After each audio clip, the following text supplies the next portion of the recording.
Hello and welcome. Hello, before we're gonna start with that, happy holidays! Happy Halloween holidays! Hello and welcome to Dungeons and Drama Majors, the live stream D&D show where a bunch of us drama majors, and it is actually just drama majors today. Yes.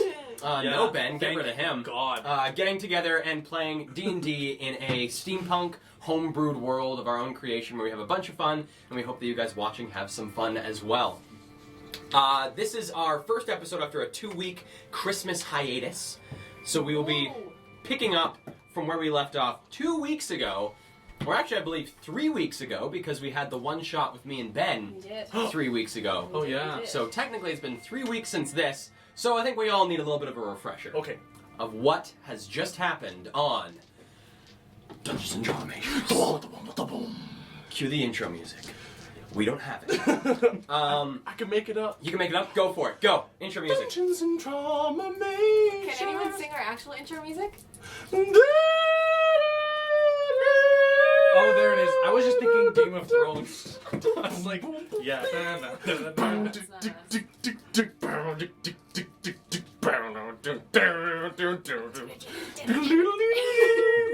then Beautiful. Jackson Card for that. I will give you inspiration. Oh, wow. no. I think that's the first time you... That is the first time an inspiration die I think has ever been given out By you? by me. Yeah. Wow. There you go. He's cruel I'm usually. crazy. So Thank getting you back so on much. topic with Dungeons and Dragons and candy canes. We left off last episode of the episode starting off with the party in Rex and Ludi's abode. Having just spent the night, gotten some things together, some drugs, some food, various other accoutrements. The party all headed out to go and look for a certain individual known as Theodore Grimwald, who was located in one of the many clubs in the Middle District. He was also a member of the Gutter Snipes, one of the many gangs in New Eden. This one particularly being more of like a debt-collecting gang. So the party headed to this club, a certain one called the Roost, headed up to the very top story where they met with the various Gutter Snipes gang members, got some drinks at the bar, did some scoping out, and were able to find their mark, Theodore Grimwald, who they believed had some information on the whereabouts of a certain smuggler known as Ezen Vlag, that the party is currently searching for, both on a job and for some personal reasons of some party members. Heading and meeting with Theodore Grimwald, the party realized that they needed to fork out quite a bit of money to get any information out of him, as he was a man who was mostly just in love with money. And that was it, just money. So after opening up their coin purses and dishing out various amounts of money, the party was able to get some information out of Theodore, finding out that he did have some dealings with Ezen Vlag, and that instead of Ezen's usual coming to Theodore and meeting personally, Ezen sent a representative to meet with Theodore after finishing a certain job for him. And this representative seemed very interested in a certain drug that has been hitting the streets of New Eden known as Stitch. Theodore, knowing nothing about this drug, sent this drow woman out to meet with some of his tenants in the lower district who were known addicts and might know something about the various drugs going about New Eden. And so, finding this out, and with a little bit more money, getting the addresses of these tenants, the party headed down into the low district, where they crossed through the gates without any ordeal. The overseers did not seem to notice or recognize the party, as they are wanted criminals at this point. The party headed into the low district and making their way to the first of the 3 different locations they were given. They met with a small gnome by the name of Gerard. Gerard was a shivering mind crank addict. And meeting with him, although he was a bit frazzled and a bit broken in some of his speech and seemed to be under the effects of some amount of drugs, the party was able to find out that the drow woman did indeed come and talk with him, and that he sent her to go speak with his dealer, a woman named Wilma, who deals drugs behind the stagnant oasis in the Low District itself. Having gathered this information, Rex gave Gerard a few doses of lax, telling him that on his return he expects Gerard to have money for him, and Gerard very happily taking up the drugs, promised him his money. And with that, we pick up with the party just leaving this apartment building, deciding whereabouts they're gonna go. And that is where we'll pick up on Dungeons and Dragons. You can't get inspiration twice. Stop. Kale, did you steal my pencil? I did not touch a pencil. I am sorry. You want a pencil? I might have a pencil. Okay. Do you have Oh, your character? wow, look at all these pencils. There's only two. The other ones are pens. Ah, thank you. It's good to have friends. Happy holidays. Nobody can tell us that. So, what would you guys like to do? I want to say as we were leaving the apartment building, just kind of like drop back from the group with Ludi, and in my half orcish disguise, just say to him, nice and low, We'll be back for Gerard. No one gets a dose of lax for free. He'll pay somehow. Rex, you're giving away our only samples. Oh, believe me, we got a lot more where that came from, honey. It's a good Ludi impression. That was literally, I was like, that was weird of you. Weird, I want to say Why would something. they do that? So, what would you guys like to do? I'll group back up with Ludi and everybody. So, are we going to Wilma? That seems like the next step, does it not? I suppose so. Now, if I remember, the stagnant oasis is not in the quarantine district. Is that right? I wondered to myself. Give me a survival check. 19. 19. 20. You do know it is not in the quarantine district. It's actually sort of closer to the center of the low district itself. Do I know if the quarantine district is like actually dangerous to go inside? Quite dangerous without certain degrees of protection. Okay. Yeah, should be safe to go. But, I don't know. The more people we talk to, the more chances we risk of leaving a bread trail. See what I'm saying? Are we shedding bread? Who would be after us? Who's to say? The city's full of private investigators. Some cheap, some expensive. Expensive ones get the job done quick. And Ludi and I are being looked for. Abby, you might want to get rid of any bread you have on you just in case. Oh, he pats his pockets, finding no bread. I'm good.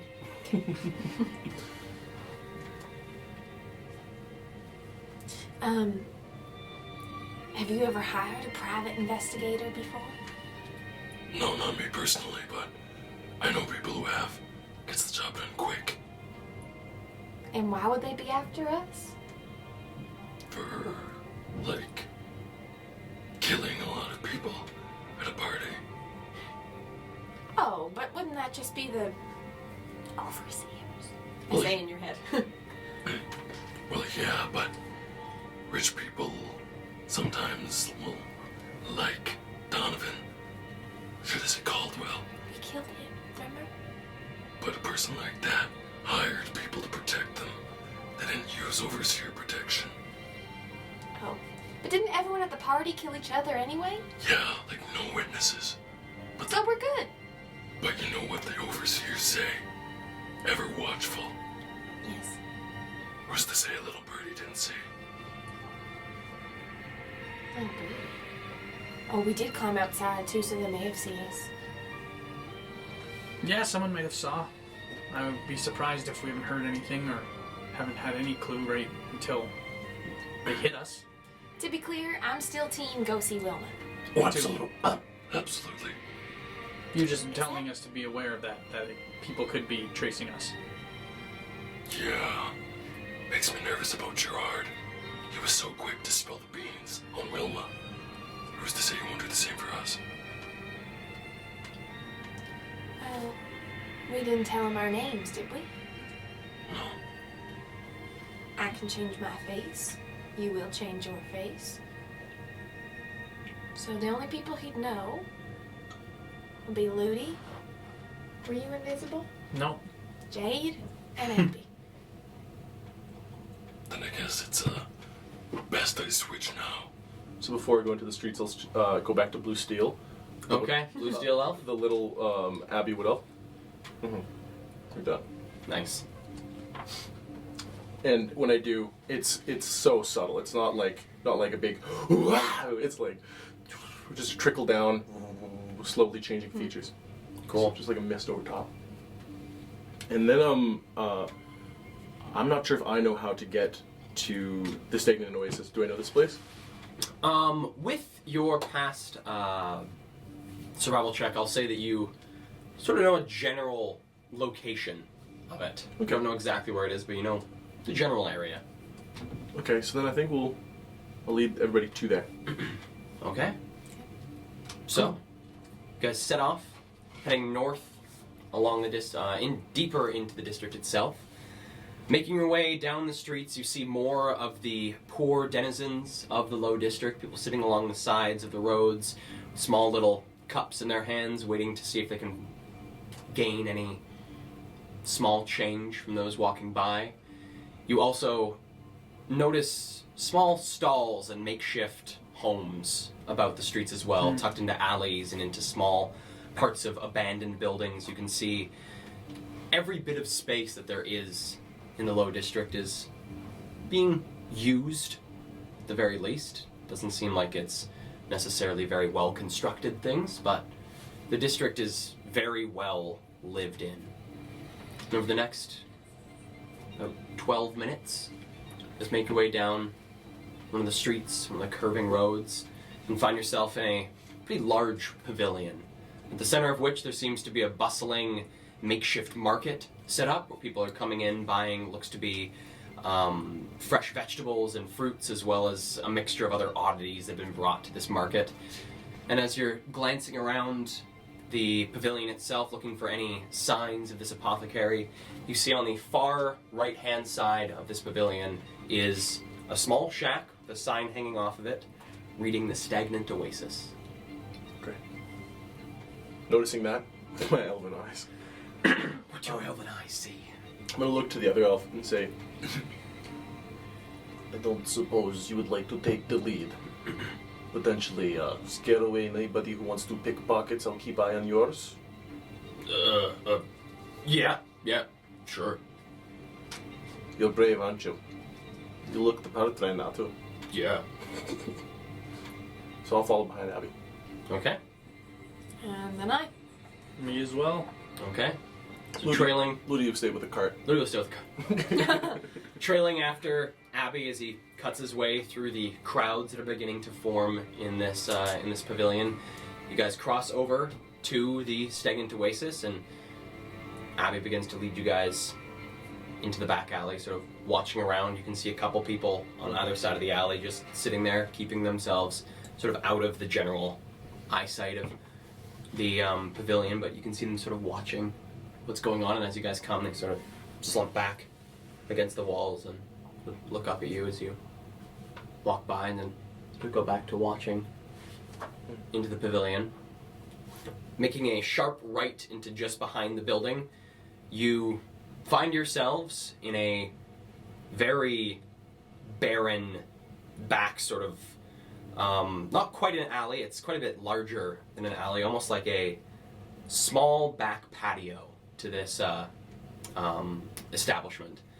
Leaned up against a wall, probably about 30 feet away from you guys, appears to be a young human woman, leaned up against the back of the building itself, sort of tossing an apple in one hand, as she watches 5 children playing amongst some rubble and other bits of scraps of cloth and detritus that has filled this alley. And she just sort of watches, and seeing you approach, sort of smiles. You guys approach. Yeah. Okay. So you guys make your way towards her. The kids sort of part a bit and then continue their game. One seems to be chasing another with a stick. Seems to be an odd game of tag involving a slightly pointed stick that gets jabbed into the back of whoever is to be it. Okay. Fun. But you guys approach this woman and... What can I get for you? Are you, some sort of merchant? Looking over at Abby. I've got Brute.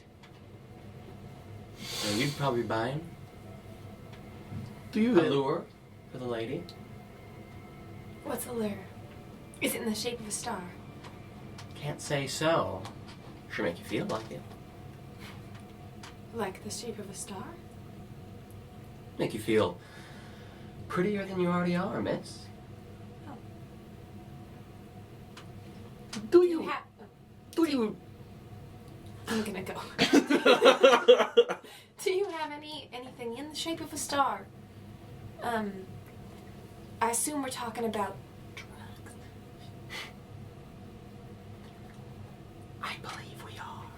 Do you really think my older brother would need Brute? Look at the size and shape of him. If anything, would need Brute.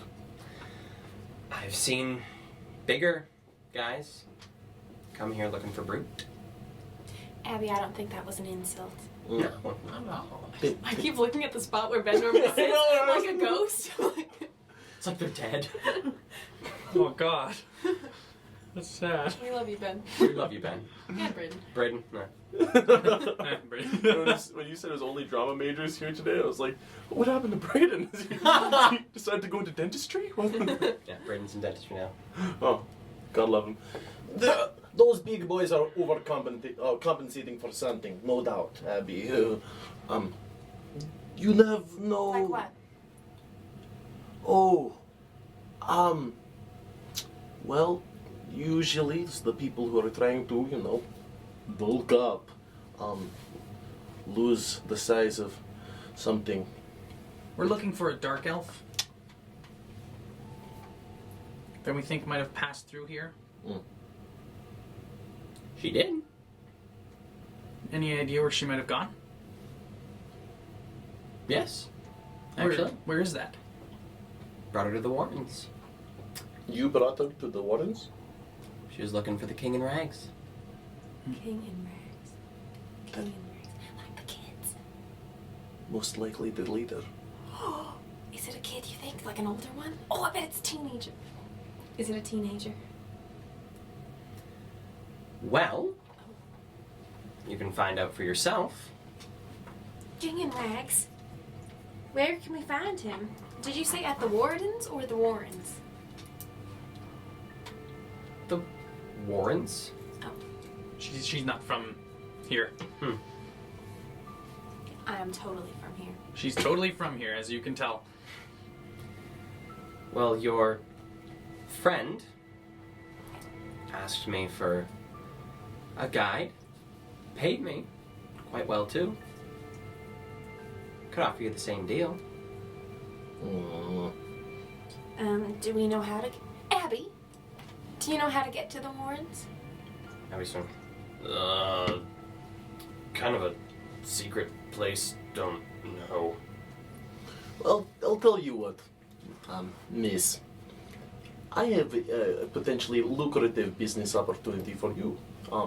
If you would tell us how much you're looking for, gold-wise, for your service. Your friend paid me 10 platinum.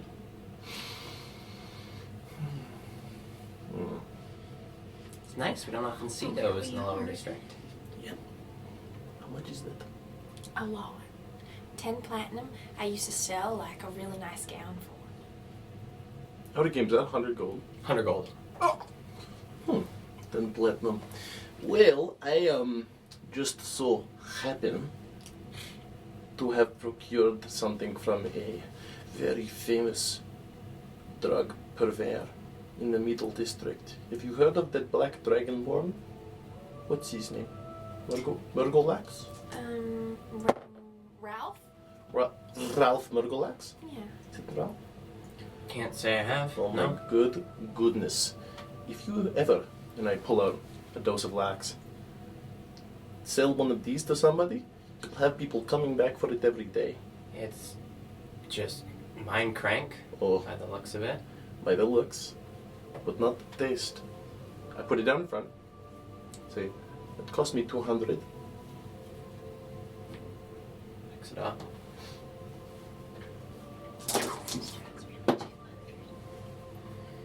If you take, you Yeah. go to sleep and dream. You control those dreams. You control them. And whatever you dream Whatever you dream. comes What? true. True. True. I don't think that you.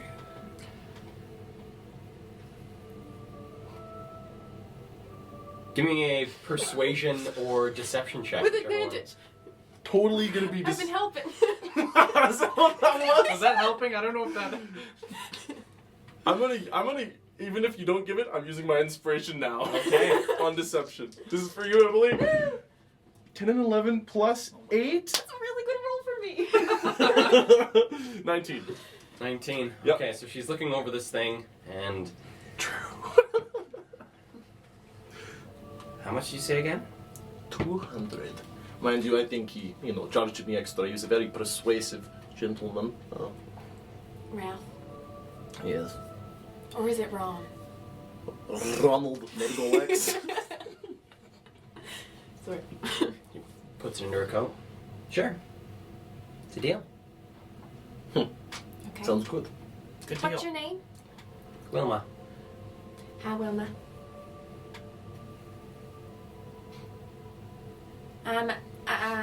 Reem.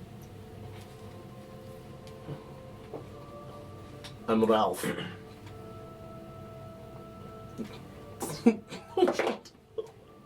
It's a joke. Hi. Well, We're good to go. Yes. Do you need someone to watch the children? They can come. can watch themselves. She turns around and begins to head down the alley. I turn while she's not looking, go. And then turn back. She lets out a sharp. Ooh. And you see the kids. You hear the stick drop, and they bolt down the alley towards her. Whoa. Okay. Like they're at her now? They're running towards her. They're chasing after her. Are they human children? She's it. Do they look like they're all hers? Give me a perception check. Okay. That was a nice sound. That was a good sound. Was it a good roll? Uh-huh. It's 18? Okay. Looking at the children, there are. Where's my little note about her? There's 5 of them, 5 kids. 2 of them are human, both girls. One of them is a half-orc, looks to be a boy. One of them is a tiefling girl, and the other one is an elvish girl. Okay. Oh. Okay. And as they run, something falls out of the pocket of the orcish boy. No. Oh, you dropped something. And picking it up, it is a dragoon. Oh. A gun? Children are not supposed to have these. Has he seen me yet? I hide it Okay. on my person. Klepto. You guys coming? Yep. Down the alley. Yeah. Oh, yes. Yup. Totally did. Saw it. Yeah, I'll go. Okay. The Children of Rags are like pretty well-known gang, right? Pretty well-known gang in the lower district. Have you heard of the Children of Rags? No, just when Abby saw them earlier. He pointed them out. Remember I gave them money and cinnamon hearts? Mm-hmm. I have a feeling that these kids are part of that gang. Yeah, that's what we just said. Oh, okay. Missed that. Wilma, Yeah. while we're walking, is there anything in particular we need to look out for in terms of the Rags, children, and adults / monarchy? I don't think I understand. Are they dangerous? I mean, if you mess with us, I guess. Are you you're part of the gang? Is it a gang? Sorry, he's right. I'm new here. Sort of more of a family. Oh. That's nice. I saw some of the children earlier out working. I gave them some money and some candy. Mm. I hope that's okay. Yeah. I'm sorry for being rude. I didn't mean to be mean. I just was curious. Where I'm from, I've run into a lot of gangs. Oh. Where are you from? That's too many questions. It's her first. I think that's my first. I brought in like this. On the topic of rudeness, is there anything that when we meet your king, is there anything we should know to do as if we're meeting royalty or nobility? Any things of the sort that you would like to tell us about now before we get our little heads chopped off? We're good at rituals. Great at rituals. Well, it's pretty important to bow to the king. Bow deep, curtsy, bow with 1 foot forward like a lunge, bow with 1 foot back like a behind lunge, bow with arm bows. flourish, bow with Just your hands behind your back. just knees and hands on the ground. Are you, Oh, like really down low. are you paying attention to that, Ludi? That's how you bow, okay? Got that? Very good. Good form. Thank you. Did you get down on the ground and do it? Yeah. Like in the alley. The dirtiest district of New Eden, too. I just want to be sure it's right. I don't want to offend anybody. Yeah.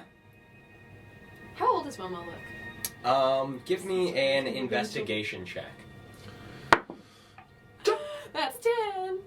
10 in total. Yeah. Wilma's, by her looks, she looks, by the way that she looks, she's probably a lot younger than what her outward appearance is. So the best that you can guess, she's probably between about like 13 and 14. Oh. So cool. I'm too. I could join the children. I could join the Children of Rags.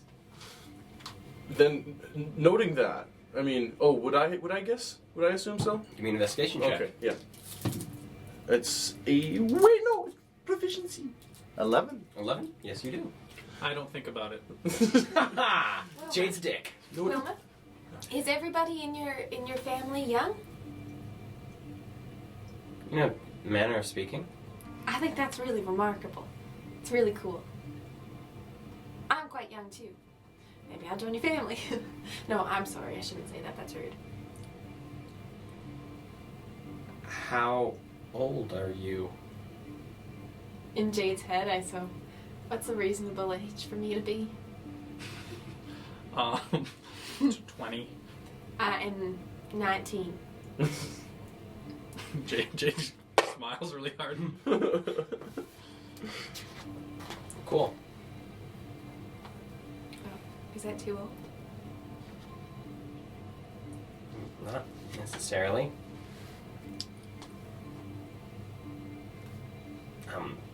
If you want to join, you can talk to the king. I don't really know. Okay. We'll carry on, Wilma. Sorry to stop you. You look like you're on a roll. I thought we were still moving. No, I had completely stopped. I was a block back. Keep going, Wilma. You're like screaming down the alley. Sorry to stop you. Sorry. All right, so you guys are led by Wilma,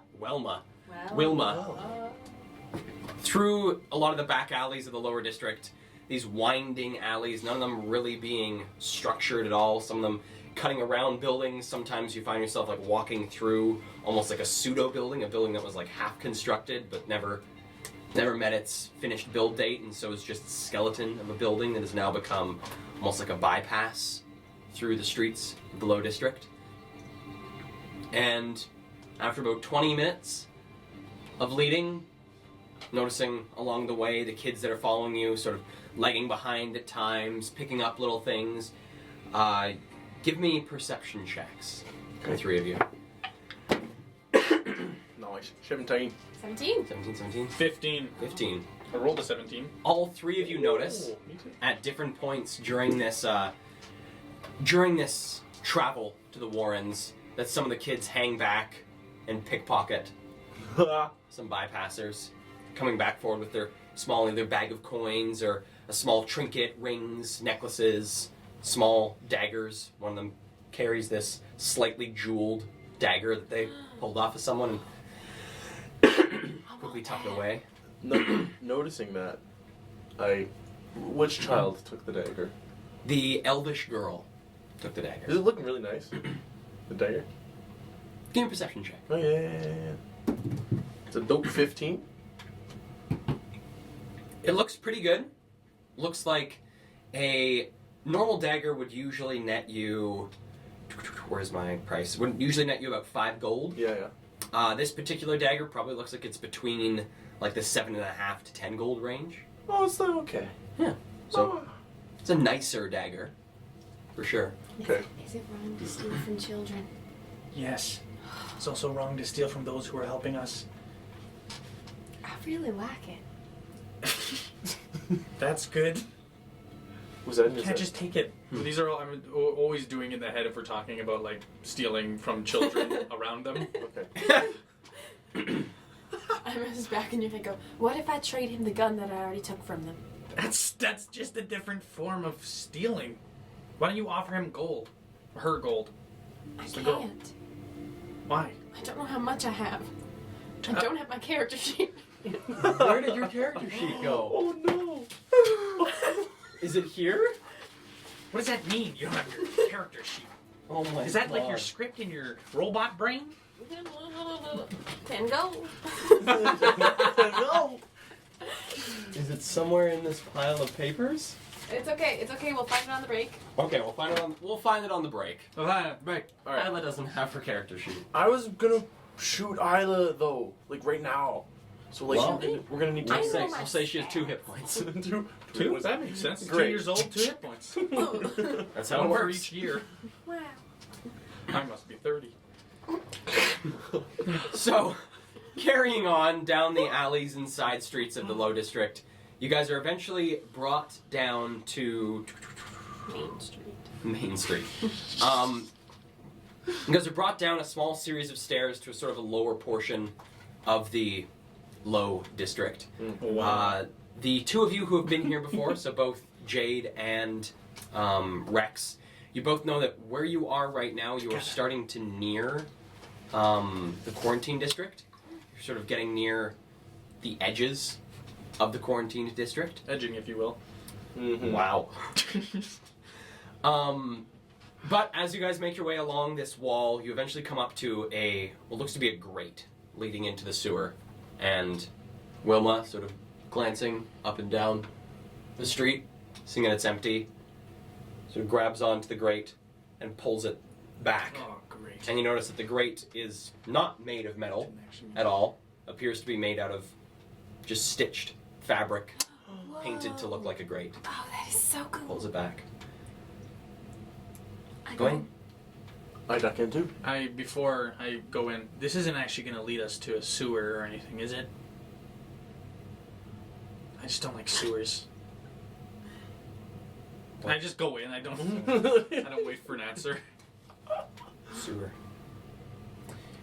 The kids All the kids all come. file in. You hear the slapping of feet. You guys find as you enter this place, it is pitch black. Oh great. Sorry, So only did you those- just say what's a sewer or well, it's a sewer? What's a sewer?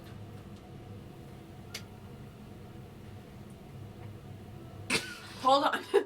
Do they have? We've been in a sewer already, so there's. They don't have any in the lower district. Whoa. Whoa. Oh shit. So that's what's the like grate poor for? infrastructure and whatnot. Yeah. How do they know what a grate is if they don't know what a sewer is? Well, Cheese? Oh. Maybe the kingdoms. that was one. I told you it'd be a goofy session. So only you guys with dark vision, which I believe is Rex and Jade. I don't believe Isla. What's so beautiful though is the Dragonborn and Halfling are notoriously not dark vision people, but we have Maybe that. you do. I have. I have buns. Don't I? You have. Power. What do you have? Let me pull up your Power. thing here. Oh, it's wow, they don't even have sewage in the lower district. So, Really clean. all you back at home, the reason we're shocked by this is that in the city we live in, we have sewers. You don't. You don't have dark vision. We have dark.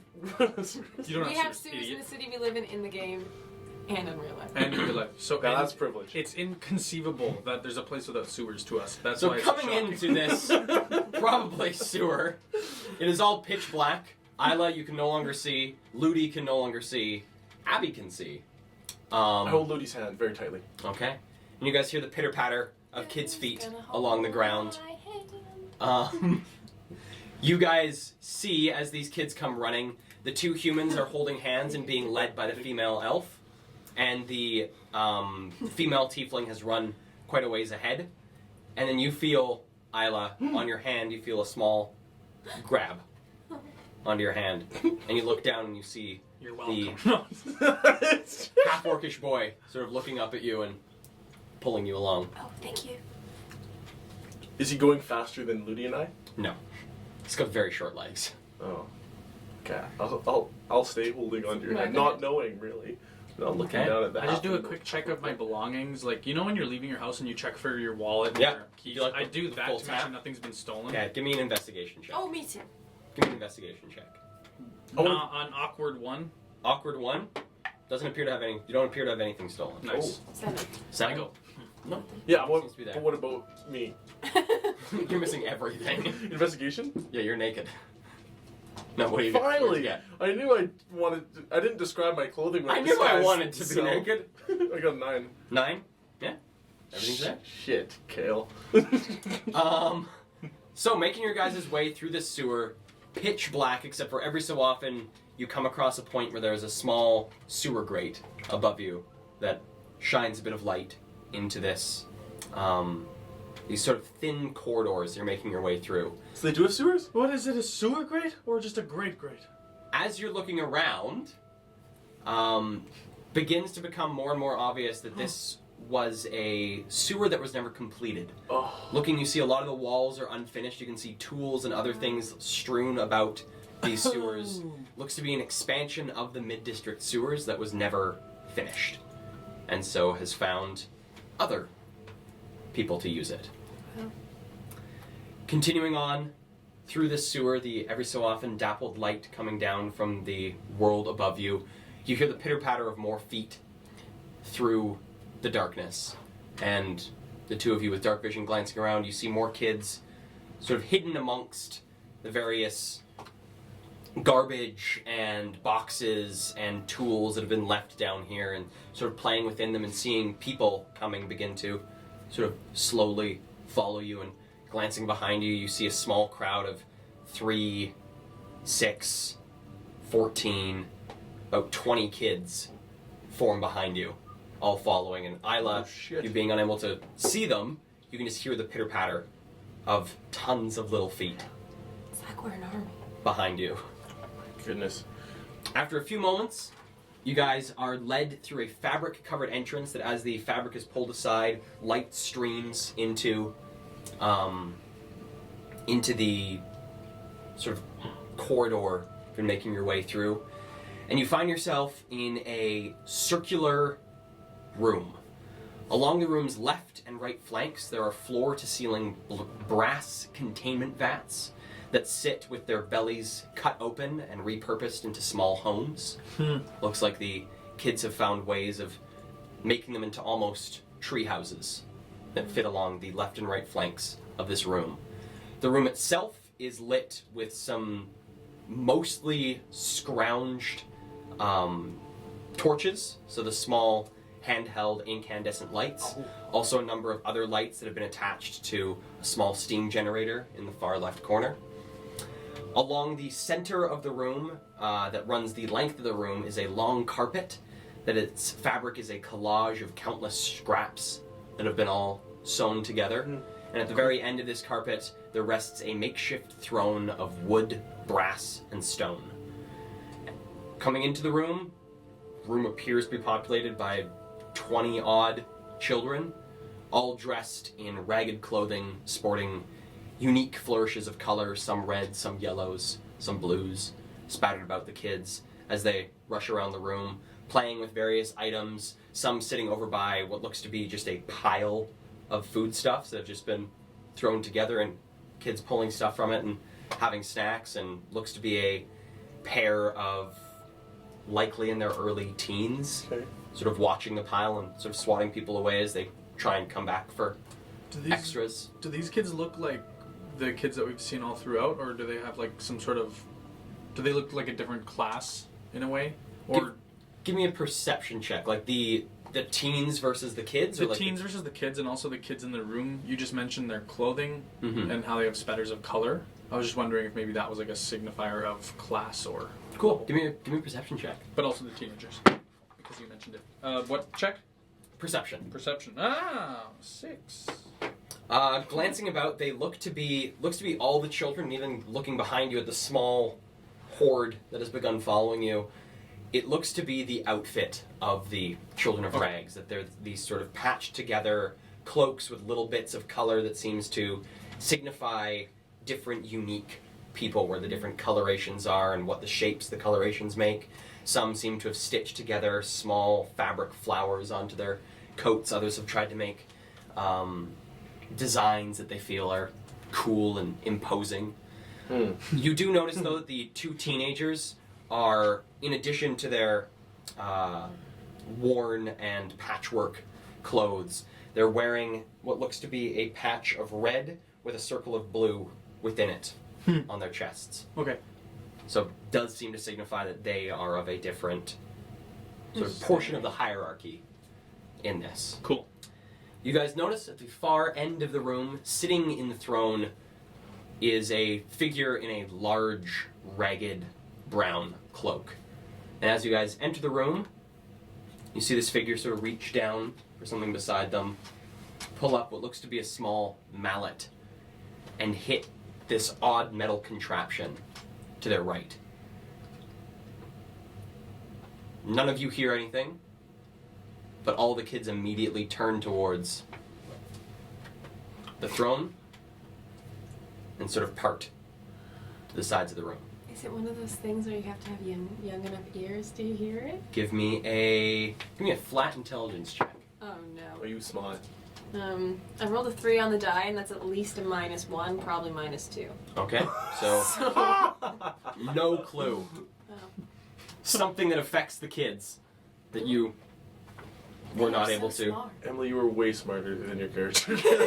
I didn't- so I didn't smart. think of that. That's cool.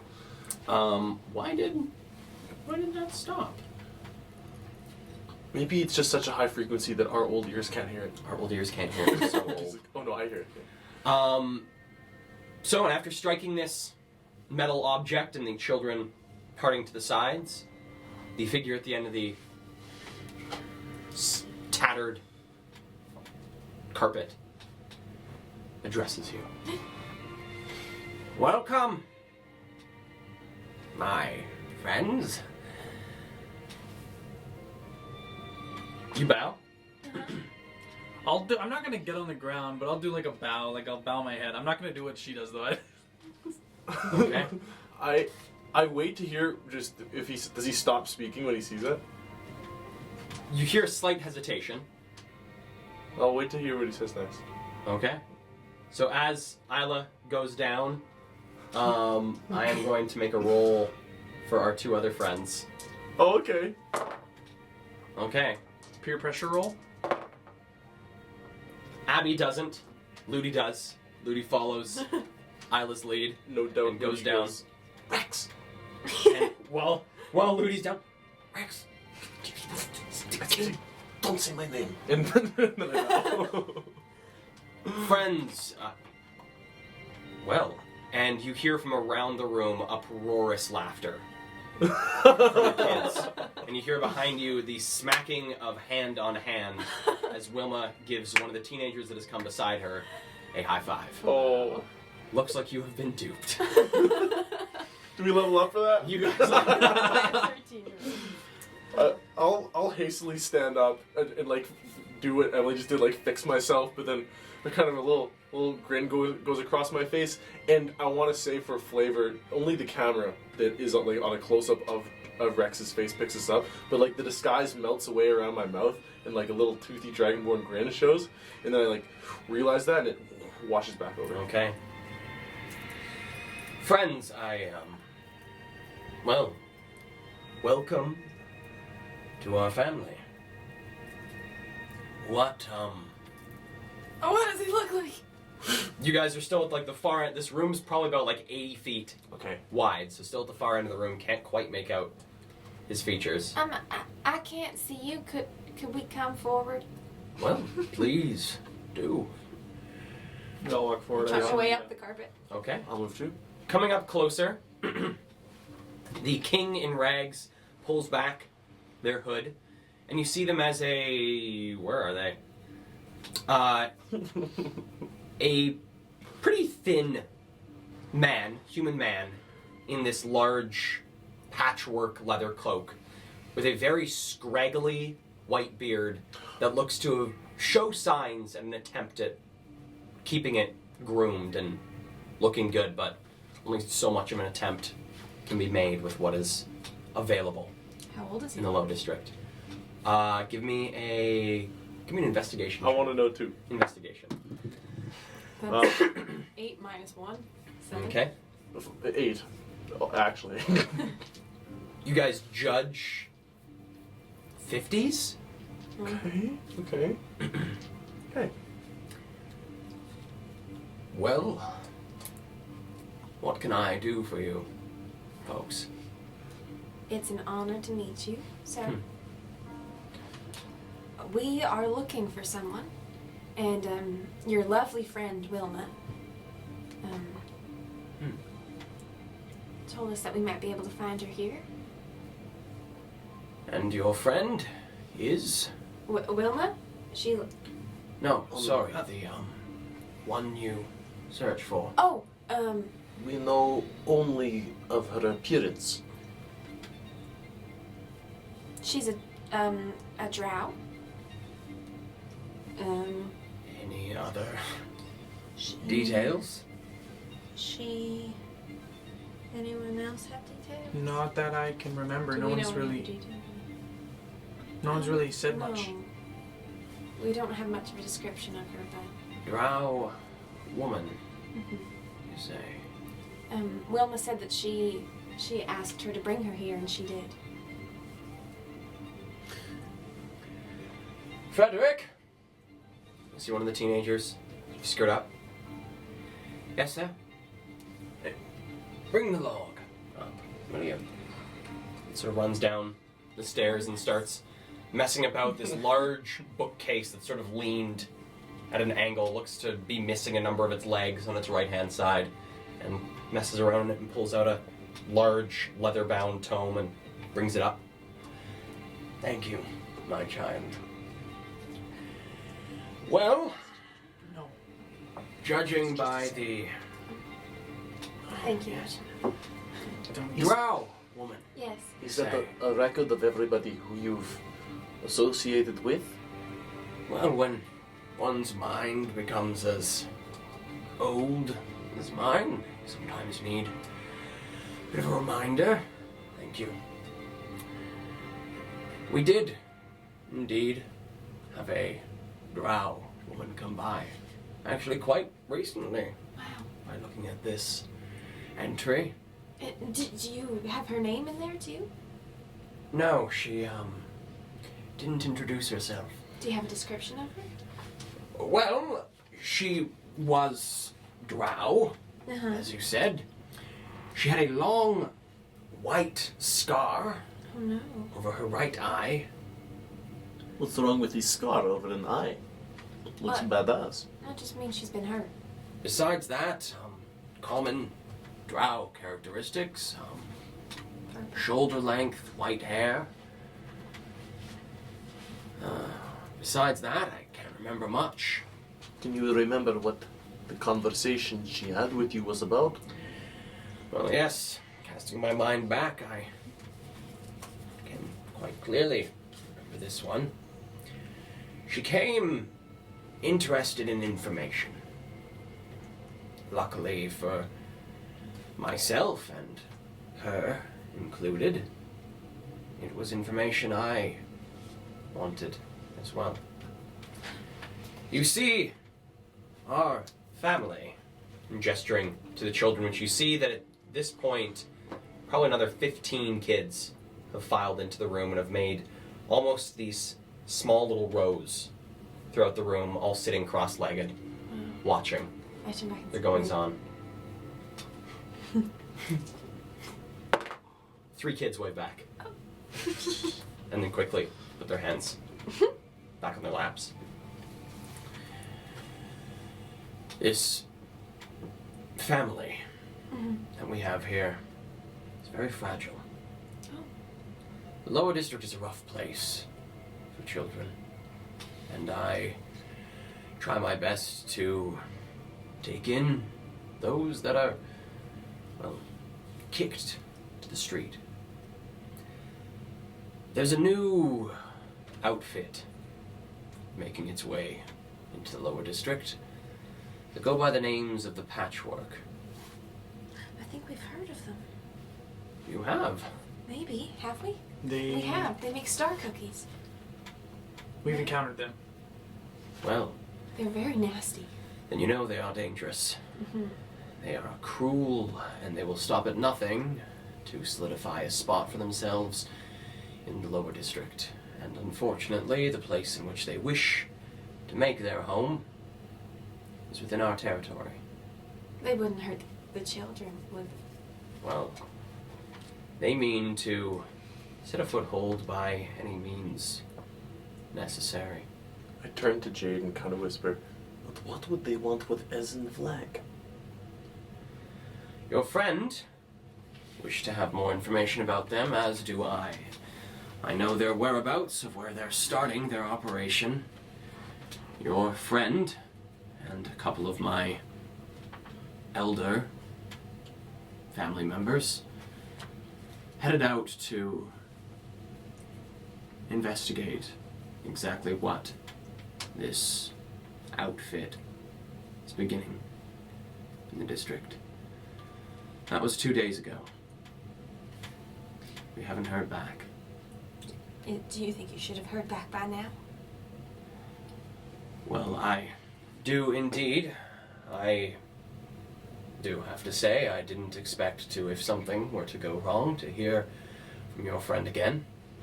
My children are very good at disappearing unnoticed. It's something I prioritize in their training. Me too. But with neither of my members coming back, well, I suspect that they were ambushed. And how old are these eldest family members that you sent? No. What would you all say? Violet and Bernard? How old abouts?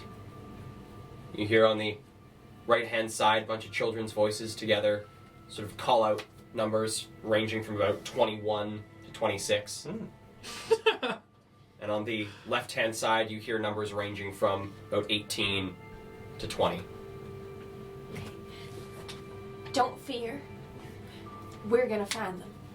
Well, I don't take myself to fear much, but I do appreciate the sentiment. One more thing.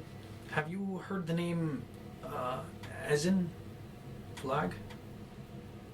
I know of the individual you speak.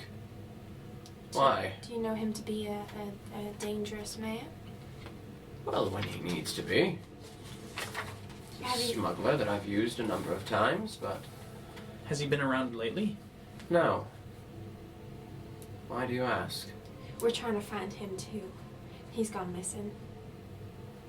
Is that who your friend is looking for as well?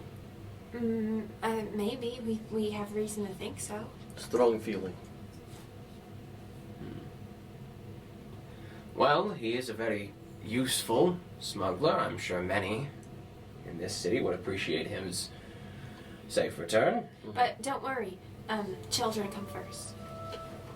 Absolutely. Children come first. Indeed, they do. We'll find your family members. Your Highness, I have Hear a couple giggles in the audience. I smirk at the gigglers. I have a few questions for you. And then I look around and kind of straighten myself to get a little taller. But I fear they are best asked without an audience. Well, your friends can leave. We can talk, just us. But just you and I? Why, yes, as we're talking right now. I look around at the I feel like I know what they're looking at me like, but the kids, are they looking at me?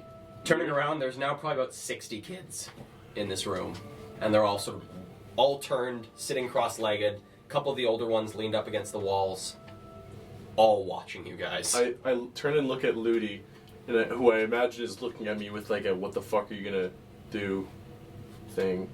Rex. And Rex. I say, just a few more questions. What? Because I know the answer from different groups within the city. What are the children of Reg's opinion of aberrance? And I actually address that to the whole group, and then lastly to the king. Well, I do believe that, much like my elven children will outlive me due to their blood, my aberrant children will surpass me in their strength. Hearing that, there's like a visible relaxation in my shoulders as I will drop concentration on disguise self. There are gasps No. through. You're like, oh my god, he turned into a dragon. Is he actually a dragon? And I drop You're my, like no, he's a dragon, but you don't say that. I drop my head as I look up and say, Second question. I seek my little sister. Now I know she's not in this room, or else she would have recognized my voice immediately. But she is young, and her and I too are orphans. and I raise my voice, if any of you come across a young black dragonborn girl, she must be in her teens. I would do anything to get her back, or at least know that she's safe.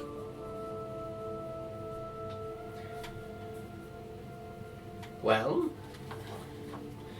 what do we say, family?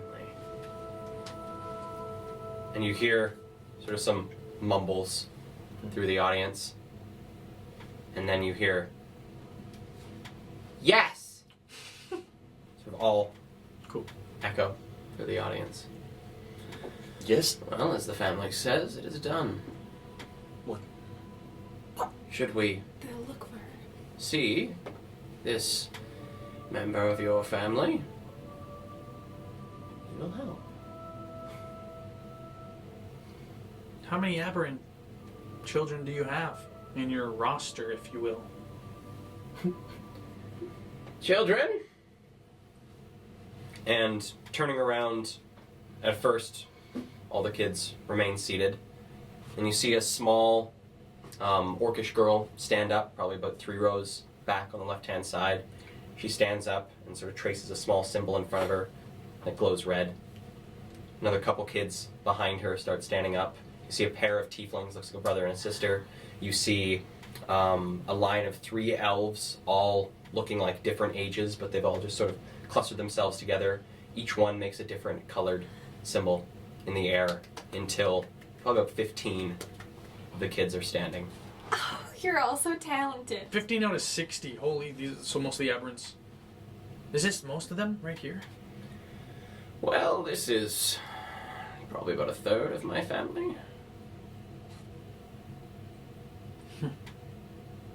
I take like a step kind of close into my family, and say, this family bodes great.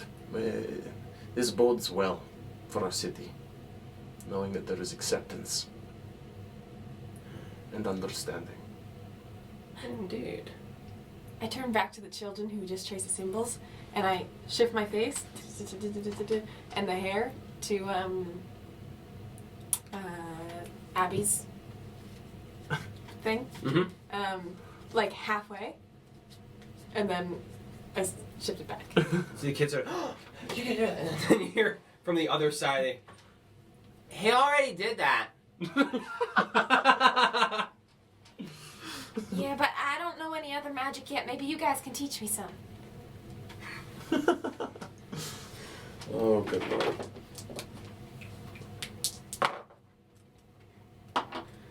Probably about like 20 feet to your right, fireball just blasts against the wall. Came from someone probably about like 5 rows down. Hard to tell who. No! Children! What did I say about using the magic carelessly? Andrew. In Andrew's head, I go, "Well done, Andrew." You don't know where Andrew's. You know like the general area of where But he's in sitting. all of their heads, in that general area, I go, "Well done, Andrew." You see like a bunch of kids start looking around, and one of them is just like sinks into there. I turn back to the king and say, understanding and accepting of aberrance. You don't have to answer. Or if you do, not even truthfully, but with a beard like that, I can't help but think that you're one too.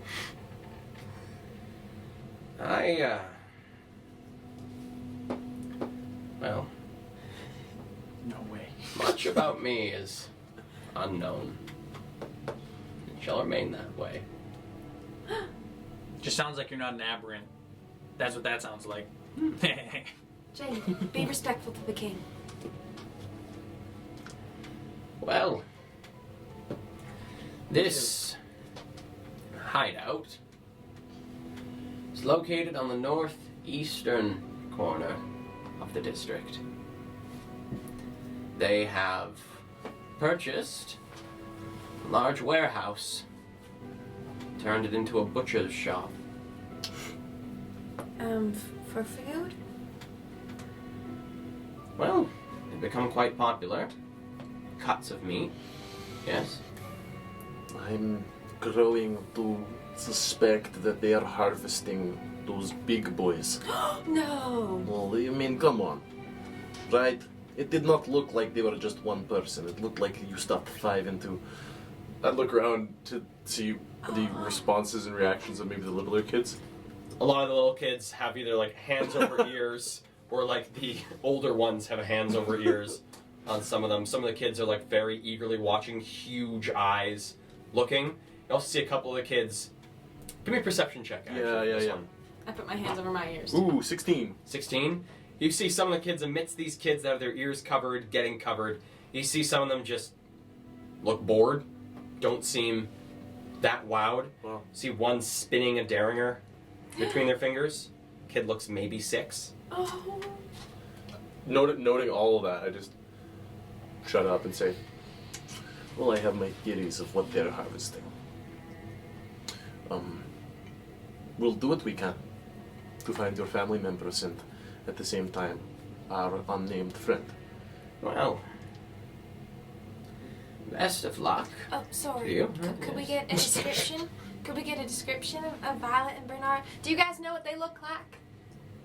Violet? You hear from the right hand side of the room, purple hair! That's so cool. Anything else? You hear a collective,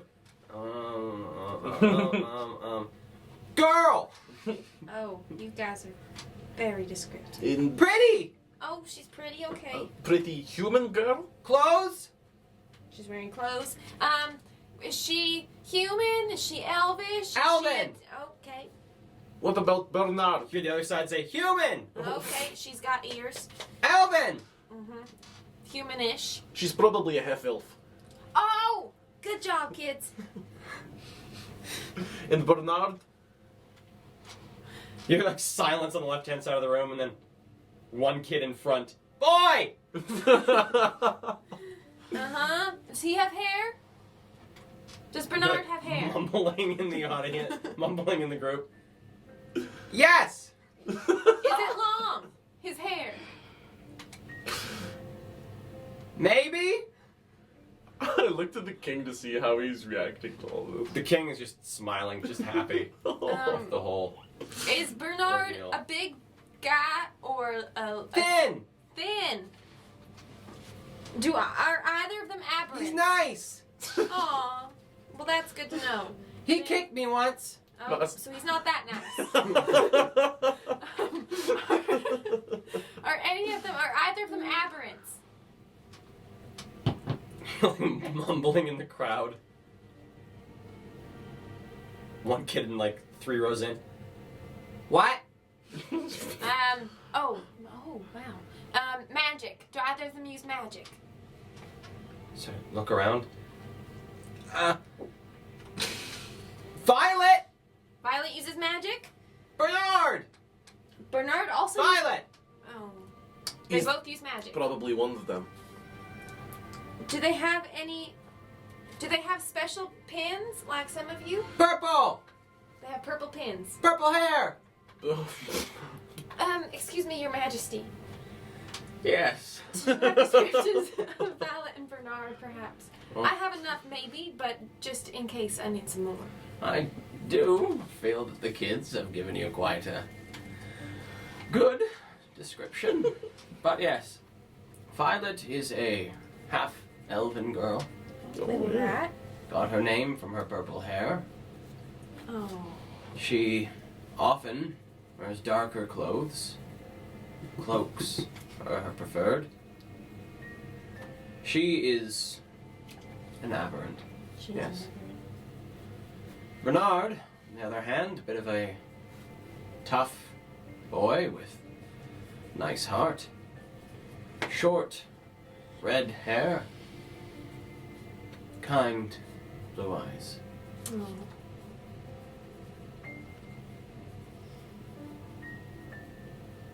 Okay. And if we do find them, should we bring them back to you, or should we just? Is there something we should tell them? Just make sure they're safe. Okay. They know what to do. Okay. Thank you for everything. Is there anything you guys need here? Anything that would help you out? I don't have means right now, but maybe in the future. Members, is there anything we need from these kind folks? Hear some mutters through the crowd. Uh-oh. You hear a couple kids on the left-hand side yell, "Food!" You hear a couple kids on the other side say, "Tasty water!" Wow. Oh my god.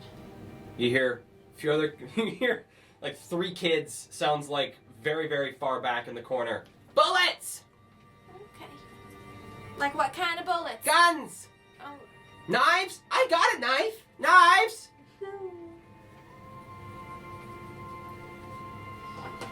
I'm really good with a knife. Maybe when I come back, I can show you guys how to use Blankets! them. Did you say tag? They said blankets. Blankets. Sharp sticks! To play more of that game you were playing? Sharp stick! That's The the game name. is called. Oh, I forgot. There was a lovely boy who was traveling with us, and he dropped something, and I picked it up, and I forgot to give it back to him. Mumbles through the crowd, and then you see the small orcish boy get like pushed onto the carpet, and he like sort of like reels and tries to get back into the audience, and he gets pushed by a lot of the kids, and just stands there. I grabbed the gun that I had. I grabbed it by the barrel, and so like the barrel, like I'm holding the barrel of the gun. The it's facing me Mhm. basically. And I go, you drop this. Sure. Maybe we can sew your pockets so that nothing falls out of them anymore. Oh.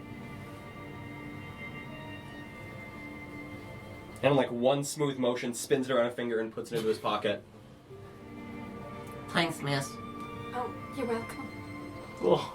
Turns around and heads back to his seat. Okay, we're gonna go find your friends. I begin to strut away, metering each step with my cane, and then I chuck up deuces and say, "Thank you, children." I follow Rex's lead and then turn around when it's my turn to go and go, you all are the coolest group of people I have ever met in my entire life. This family is awesome. Long live the king.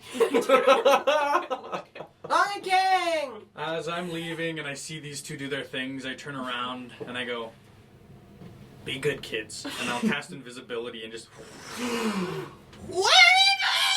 And the crowd erupts and it all goes crazy. And as you guys are leaving, suddenly everything goes silent. And he's turning around, hearing this. You see all the kids have turned towards the king up at his small metal contraption. Seems to have struck it again. You are all dismissed. And you hear through the entire room, Oh, that's awesome. and they all start. We should do Heading that back too. out. Group, Why do we need that? come on. I think it's because they're children. I kind of, I'm at the front, you can't see my face, but I like snicker a little bit, and I like put my hand out for Ludi, and then as he goes to grab it, I just slap up into it that many times. Oh, they were so awesome. Oh, that is so sad. Oh, they were so awesome. Oh, that is so sad. I grab Ludi by the hip and pull him in close and say, kind of makes me want to adopt one, take care of one, raise one, and then I move forward a bit. They are all armed. I've never seen anything like that before. Me neither. Like I said back there, a place where children are taken care of and aberrants are accepted. What we talked about up there at the crossroads, Jade, you know. Them, Fontaine's boys, things are looking up for the city. I was thinking the same thing while I was in there. Wait. Does anyone have a piece of paper? Yes. Yep. Can I have one? Okay. Mine's invisible though. Can I have one? Are yours invisible? It's the back of the map of the Middle District. I go into my bag and I rip up. I have a notebook and I rip a page off and I just like grab your hand and then put it in it and then remove my hand. So Ha! Reappears. Okay, I sit down on the ground and I look up at where we just exited, this secret place, Mm-hmm. and I do my darndest to draw where this is and what's around it, and with some help from Abby and the boys, trying to whereabouts it is in the Low District. Okay, I'll point out like a landmark we passed by. Well, like where the grate is? Yep. Okay. Give me a survival check. With advantage, because you got the two boys helping you. What is survival under? Survival's under wisdom. You got a good wisdom. Wisdom. Plus 2 or plus You 3. got wisdom? You got good wisdom, but bad hands. 'Cause Even with What is advantage? a 6 Even and a with 4. With advantage. Yeah. So I know. No, I still haven't added to it yet. My wisdom is good. It's probably My like a plus wisdom 3. is a Can't look at my sheet. That doesn't help. no, but Hey, my, Emily, remember when you said it no, was... no, it's more than that. It's plus 4. Isn't it? Those are mods. That can't be my mods. you have plus 2, don't you? You have 14 wisdom? Doesn't make any sense. You got 16? No, I think you do it. I think because you have expertise in insight. Okay. Really? I think Okay. so. Anyway, so if that's right, then I have a minus. Are you sure I have a minus in wisdom? I think you might. You I'm- might find- Oh, that wasn't a good choice. Okay, then that's a 5 What if you total roll a d4 this time? For what? for your bonus. Oh. But there's no way that you have 2 Okay. minuses, right? Aren't you minus in? She has 3 minuses. What? Huh? Shazam! I have no minuses. Well, aren't you special? Feels pretty fucking good. So you make your little map. Feel pretty good about it. Okay. And then above it, I pretty good write- art. I write COR. Core! Oh. Children of Rats. C-O-R. And then I fold it, and I put it in my bag of holding. Okay. Looking at it, does it look good? When Yeah. I was watching her do it, it does. Looks okay. I was thinking, and there's no way that the kids could steal from me because I have this fun bag where stuff just disappears when you throw it in. And also, the only other things I have on me are like my garters, are on my garters. And I would notice if someone was taking something from there. This is a good point. I have this Look snazzy. down. Both your daggers are gone. They caught my pants. Okay, With that being said, maybe we should go to the northeast side of the lower district. Maybe find this warehouse. Yeah. we need to make some serious money For what? for food and water. And For blankets. Yes. I feel like cleaning up the city gets that all for them. Yeah. You know what I mean? Isla, That's a lot to do fast. you say we. Uh-huh. I personally think that there are more pressing matters between the 5 of us other than saving 180 children. Okay, well then, my portion of whatever we make. That is your right. You can do so. Okay. Like I said, just because we are striving and surviving and keeping each other alive, we are not friends yet. And I turn and move northeast. Okay. You call us family in the room. Just under my breath. Okay. And do you guys do anything on your way? I'll probably fart. Oh, gross. I didn't want to do it in front I of the undo king. invisibility eventually. Okay. You undo or you redo? Undo. Okay. Undo. Redo. Undo. Redo. And I'm tapped. And I'm tapped out. I'm tired and I go have a nap now. I wonder how many cookies we can get here. If it really is their warehouse, they probably store them here, maybe. Cookies. Uh-huh. Are you talking about the starred cookies? Mhm. Okay. Well, if there's one thing that I know, it's that we need to find the recipe at least. That way I can make a bunch for us. Yeah, You know what I'm saying? We get cooking. Little bakery. Cooking. We open up a. Huh? cookies. Cookies. So, you guys begin to head northeast, heading towards this warehouse that you heard has been repurposed into a butcher's shop. Yes. It takes you guys about 20 minutes to get there. So I'm noticing the city bustling a bit more, the lower district becoming busier. You notice the streets are full of more people. As you approach the northeast corner of this district, you're now getting close to one of the gates that leads out of the city. So you notice quite a lot more foot traffic, some larger caravans coming into the city itself. Noticing some colorful characters coming into the city and seeming to have small dealings with the people sort of this close to the gate itself. But without much difficulty, you guys do find this butcher shop. It has been very well advertised, a large sign hanging across the front door saying Bartholomew's Butcher. Oh. There's also a sign in the middle of the street with Bartholomew's Butcher across it, and you see 3 or 4 people leaving the place. Large, looks like white linen wrapped packages in their hands that are just softly becoming redder as they hold them. So it is a butcher shop? Well, to me that looks like fresh meat. The blood is soaking the linen as they're walking. What are they doing in there? Should I go in around the back? Potentially. I want to look up at this building. What does it look like? Okay. Looking up the building from this portion up at the front, it looks to be a 2-story tall building that is then attached about 70, 80 feet back to this large warehouse that looks to be 3 stories tall. Oh, the warehouse. So it looks like it's almost like a storefront attached to the warehouse itself. Well, you could. This is a cover, right? Like it's like their cover up. Yeah, I'm thinking so. If you want to go to the back, you can. Okay. But if they find you alone, then you are going to be outnumbered. I'll take Abby. If they find you, Okay. go with Abby. Do you want to go into the shop with me? Sure. Ludi can keep watch. Ludi, stay with the horses. Look. Rex, we don't have horses. That's what you think, sweetheart.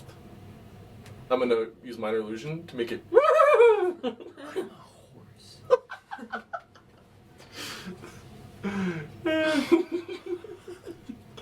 And he was a horse. And Ludi's been a centaur this whole time, guys. That's awesome. I can so clearly imagine it. So, like, when he was in that little room with the Stitch, that closet, he knocked unconscious. Big ass horse body hanging out. Hitting everything. Okay, so you head Around back. around back.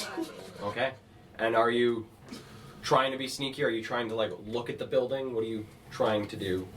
Heading to the back, or are you just going to I'll the try back? to be sneaky. Okay. Yeah. Give me a I'm trying to stealth find a roll. back entrance. Before you go, if you want to, look up there, it's kind of tall. I can help you. How? I look down the street both ways, and I kind of sidle up close and say, Belial has granted me with a gift that I am able to bestow and grant unto others. Do you remember when I was, climbing the wall? No. Oh, yes. I climbed the wall. I don't know how, but I started touching the wall, and my fingers and feet stuck to the wall. What does that mean? You're sticky. You could do it too.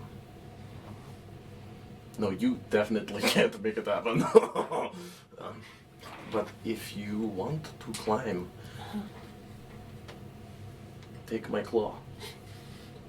I grab your hand, my eyes roll back in my head, and I kind of grin a little bit, and I say, Mul Khadiv. And you feel like a, I don't know, it feels kind of like a spider's bite hit the center of your palm, and it goes straight through your body, shoots down into your feet. And your feet are sticky. This is so cool. Thanks, Rex. Got it. Abby, you're gonna have to hold on to me. Then I'm gonna make my way. My stealth roll was a 23. Okay. Whoa. Okay, and Abby's was at the very least a 17. I think he might have an. I don't know what he has. Stealth is under dex, right? He has good dex. He's good dex. So let's say it's Okay. +2. Yeah. So Good dex, big boy. pretty sneaky. As you both head into this side alley, making your way around to the back. Abby. I put my hand on his face. Just sort of like hits his face. No, it's sticky. It doesn't stick to people. Oh, damn it. I pretend it does. So you try to push your hand. Give me an athletics check. You can. Oh, that's definitely a minus. That's a 7. That's a 7? Well, he rolled a natural 6, but unfortunately I think he's a +4. So he's able to sort of push your hand. I don't know, what was that? It's sticky. It's not. It's actually just your feet. Oh. You can move on walls and upside down, hands free.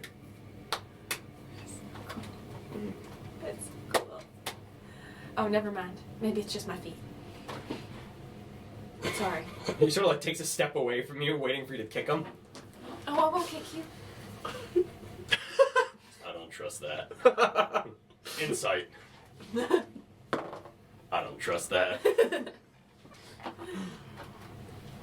Okay. So heading around to the back, you guys pass through this alley. It's populated, as you've seen these alleys before, with about 3 individuals for the first about like 20 feet. But as you progress further and further back, as the alley gets darker and a little bit thinner as well, you notice that no one's really hanging back here. Give me a perception check.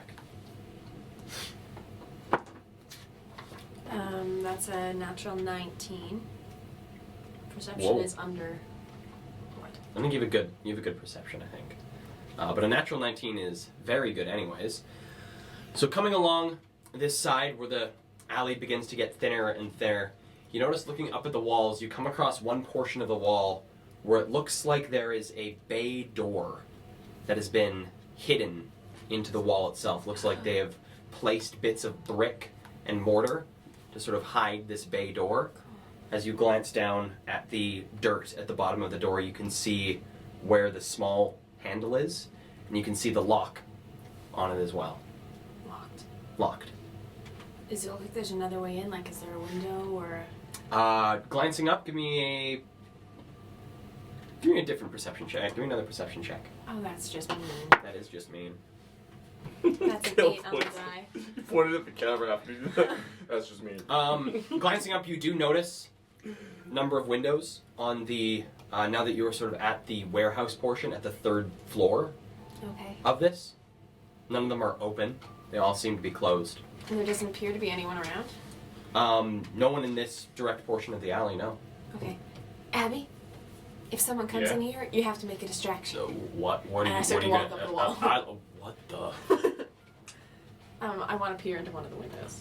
Okay, so walking up this wall. Real quickly, while she's walking up the wall, I tap Jade before we're walking into this butcher shop and say, "Can you message her? Let her know it only lasts an hour. If she's up on the wall and the hour goes up, I think she'll be fine. no, message her. I don't know where she is. Can't you just..." I don't know. He has to point.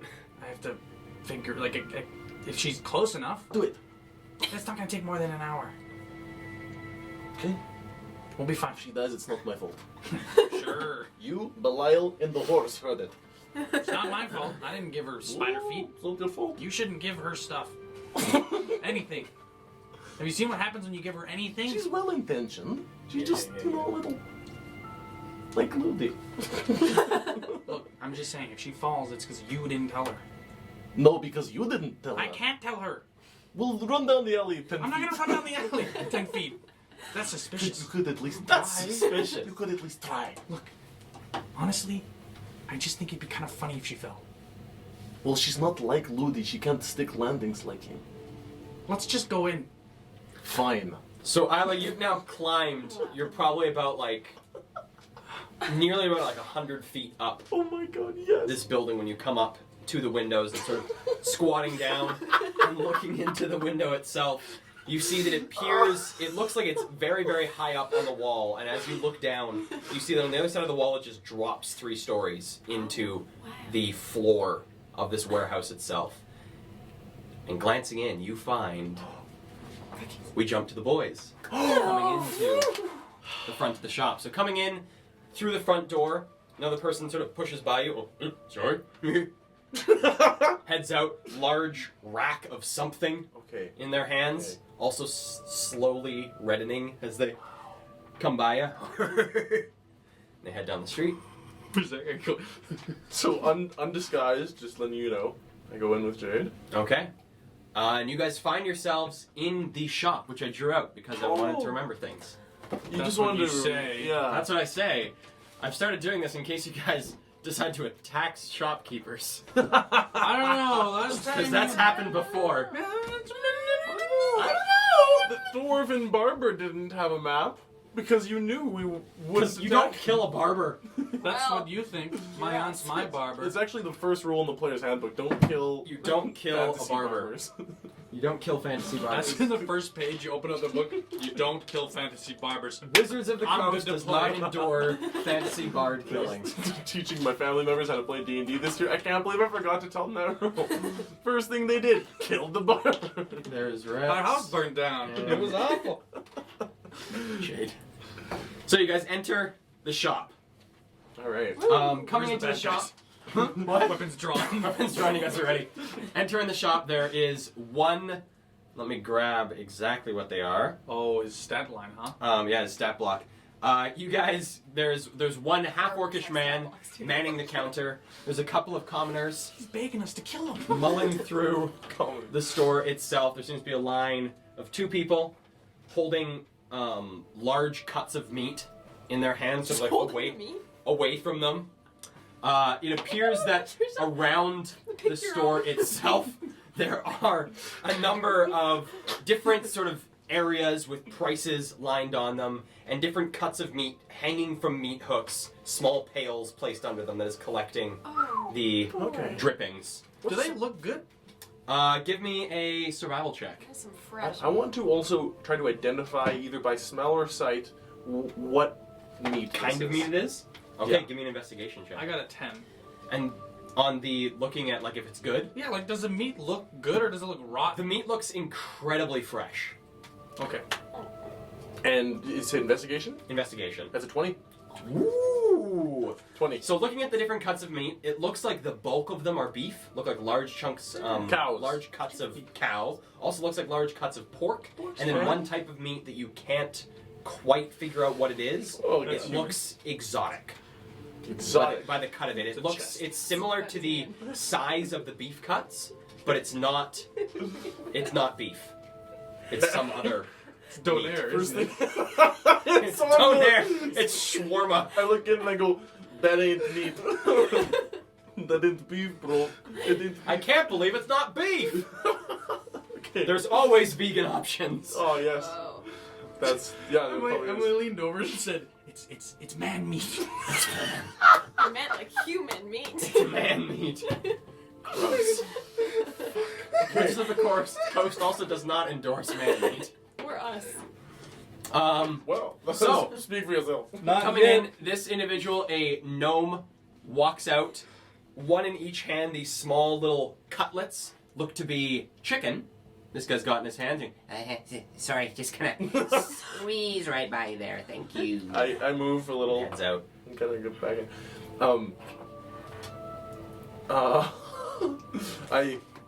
I kind of get a weird look on my face, and I look down at Jade, and I point with my cane to the mystery meat, and I kind of cock my head, and then I look at the counter where there is somebody who's currently purchasing something. Yep. Okay, I'm gonna like walk into the room kind of behind that, as if I'm gonna line up, and then just kind of like keep close attention to where people are moving in the room. Okay. As you're about to line up, this individual, a human woman, sort of slips in front of you. Whoop, sorry. Holding what looks to be a rack of ribs about her arm length Oh my god. up along her arm. She has brought her own towel to put this on. Uh-huh. She looks like she has been here before. Right. As she sort of gets in line in front of you. Okay. I will follow up. By the way, I'm just gonna follow Rex's lead, so I'm not just standing by the door. Okay. Okay, as soon as I see Jade behind me, I'm saying, would you hold my spot in line for just a moment? Sure. And then I wanna like peruse this wall here, Mhm. but then I wanna try to look behind the counter. and Okay. See what's behind the counter. So perusing this wall here, this one looks to be the vast majority of the pork cuts Okay, yeah. along the wall. Looking at the prices, everything is incredibly cheap Wow. by meat standards. Most things here have a maximum price of about 5 silver eagles, Wow. and some of them are even going for between like 5 and 2, like row, so copper pieces. I turn back to Jade and say, be a good way to feed the children. Ah. Okay. Kind of hold the price tag, show 'em. And then glancing over behind the counter, that is where you see these large cuts of mystery meat. And give me a perception check. Okay. Bam. 18. You see listed under one of the cuts of mystery meat, crocodile meat. Whoa. You. Not a mystery. Yeah, no longer. Yeah, I guess not. We're done here. And then sorry, was that behind the counter? Behind the counter Okay. is where the sort of more exotic looking meats Oh, yeah. Okay. are hung. All right. Looks pretty, but I don't notice anything out of the ordinary aside from crocodile meat. No. This individual in front of, the very front of the line, heads out. You hear the person at the counter, and enjoy your day there, sir. Yep. And this person heads out with their meat in hand. Yeah, next. Oh, yeah. Oh, you got some nice cuts of meat there, miss. Oh, Bernard. It's just the regular again, then It's Bernard. goes on The talking. beautiful blue eyes of the kind boy. The kind boy. Wow. Wait a second. I'm gonna. As soon as that person, the woman goes to the front line, I'm gonna get back in line with Jade. So Okay. I'm gonna hop back in line, What are you saying? and I'll say, I noticed that there is a door at the back here. It might lead to the warehouse. I'll distract if you want to. Right now?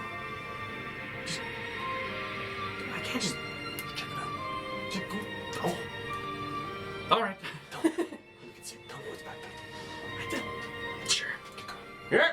Well, have a great rest of your day there, miss. Oh, you too. By the Yeah. time that she's moved forward, Rex and I have swapped positions, and I'm just gonna kind of saunder about, looking kind of towards where the. Is there meats hung beside the door or like close to? There's meats hung up to about here. At the point in these doors, it's just the doors. Okay, then I will go stand by that meat and just look like I'm observing it, and kind of Okay. keep my eye for when he does Observing something distracting These or. two come together to the counter.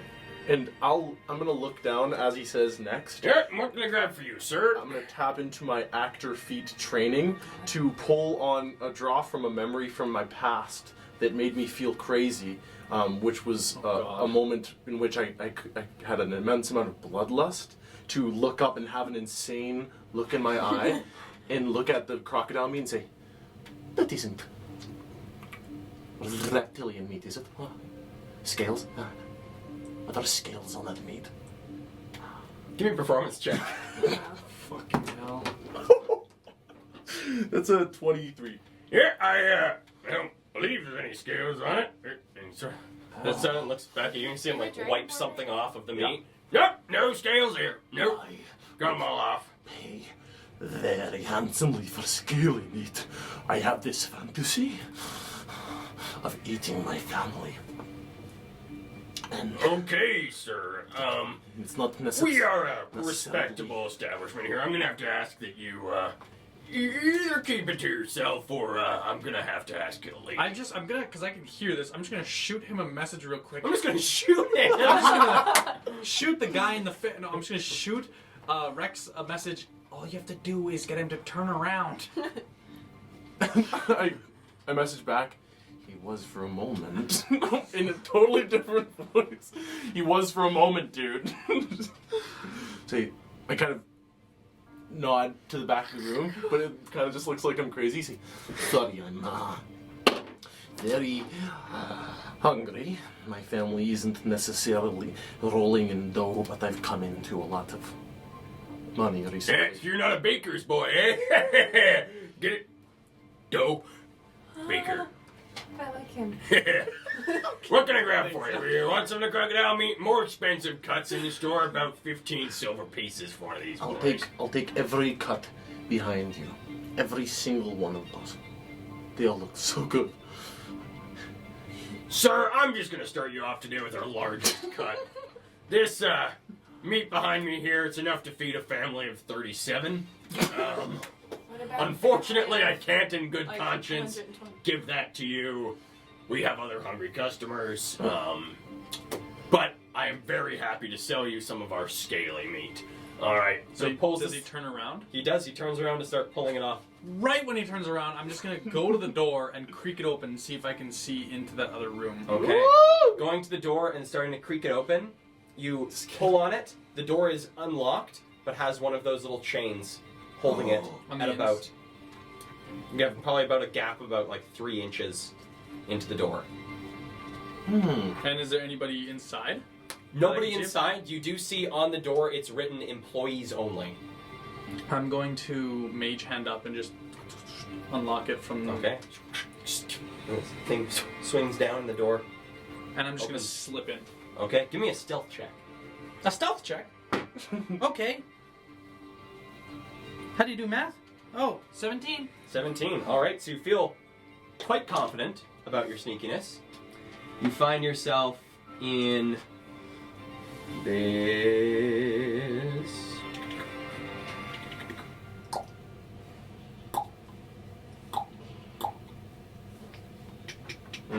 A little hallway with the staircase at the end. Little stall hallway, staircase at the end, large double doors, sort of halfway down the hallway. This guy knows what he's talking about. Wait a minute. Hey, thanks up there, buddy. No problem. I'll see you at the intermission. Okay, bro. Time to give you a kiss, huh? Yeah, okay, and boom, and like the whole counter sort of shakes as he slumps down this large cut of crocodile meat. All right, sir, that'll be 15 silver pieces. Yes. One. Okay. Be right with you there, miss. Let's see. 2 pieces. Okay. Sorry. Sorry, miss. 3. And I'll take as long, I'll take as long as I need to. Okay. I'm like turning around, looking at the door, and I like playing up the search. Hopefully, the performance check from before is enough to sustain. Okay. Okay. And a couple customers come in. Oh, okay. Okay. Okay, so Isla, Yeah. looking into the windows, looking down into this warehouse, you see an immense butcher shop. Oh. You see, believe it is, you see 4 different large tables, about 5 feet across, about 15 feet long, spaced intermittently, and then one table that's about 40 feet long, also 5 feet wide, sort of ending them off. On each of these large tables, these 15-foot, 5-foot width tables, there is a basin at the center of them. Looks like the tables are slightly curved to sort of funnel blood from cutting. You notice above each table is a massive cut of meat. It's hard to tell what the creatures are that are hanging from these series of meat hooks above the tables themselves, but looks to be people in slick white clothes, sort of hacking off chunks of them, slapping them down on the tables, and then cutting them into different sides of meat. Looks to be about 9 people working at these tables. You see, looking down into this, you see at the far left-hand side from where you're looking into the room, so the eastern side of the room, you see 2 individuals wearing clothes very similar to the clothes of the gang members you had faced in Ezen's house, come dragging in a very hefty cow.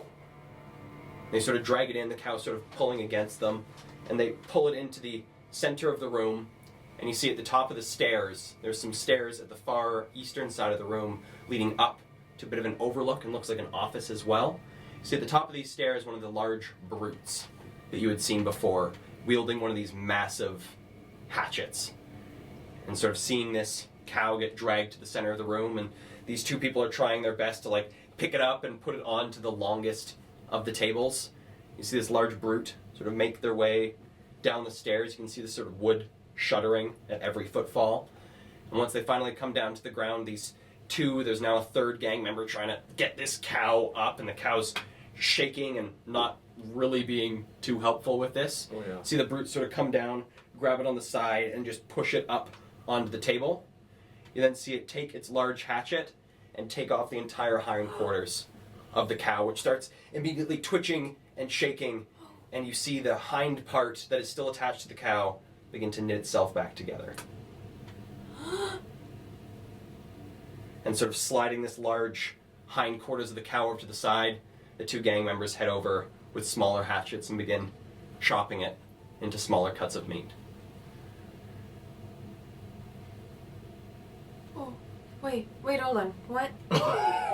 So it cut the hindquarters off, Off the cow, and you And can then a see new one grew? it's now starting to regenerate. and now they're cutting off the And now the hindquarters that have been cut off are now being cut chopped. For into slabs of meat, Hindquarters are returning. are returning. Where did the 2 people come from? Up those stairs, or They came from what looks like a hallway underneath that upper portion. a hallway underneath that upper portion? That's messed up. So And looks does like that look looks like like that something- upper portion is probably what you'd call like the 3rd floor Uh-huh. of this place. Looks like it came from like a 1st floor underneath it. Okay, and is that hallway coming from the front of the building or the back, the side? The back of the building, so over sort of towards the eastern back end of the building. Where I am. Yes, you're not quite at the back yet. You're sort of in like the middle of this huge portion because the like the warehouse part of it is very, very, very long. Mm-hmm. You made it about halfway down until you found, or made it about 2/3 of the way down until you found this bay door, Okay. this hidden bay door. But at the back is where this hallway seems to go. I Yes. think. Is the side that Isla climbed up on the south side, and then the east side is the East side is the back of it. North side would be the other side Okay. of the building So itself. we're like on the west. You guys are on the shop. west side entering the shop. Roger. Okay. I quickly scurry down the wall. Abby? Abby? Abby? Yeah. We're going to the back of the building. Uh, They chopped a cow, the cow regrew, and then they chopped up the part of the cow that didn't regrow. come again. They chopped a cow, the cow regrew, and then they chopped up the part of the cow that didn't regrow. They're regenerating. Cows! Cows. Which means if they can do it to cows, that's how they could do it with that big cow we fought. It's a good business model. Ooh, one cow. Come on. Coming. As you guys head down the alley towards the back of the building, that is where we're going to take our break for tonight. Ooh, fun times. So we'll be back in 15 minutes. Going to take a very quick little break, and we will. Be back for some butchering in 15 minutes. Yeah. We'll see you guys there. Sheldon and I won't have clothes on. What? What? Who knows? It's wild. Woo! It's and Christmas See you guys in a bit. Bye.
we're back.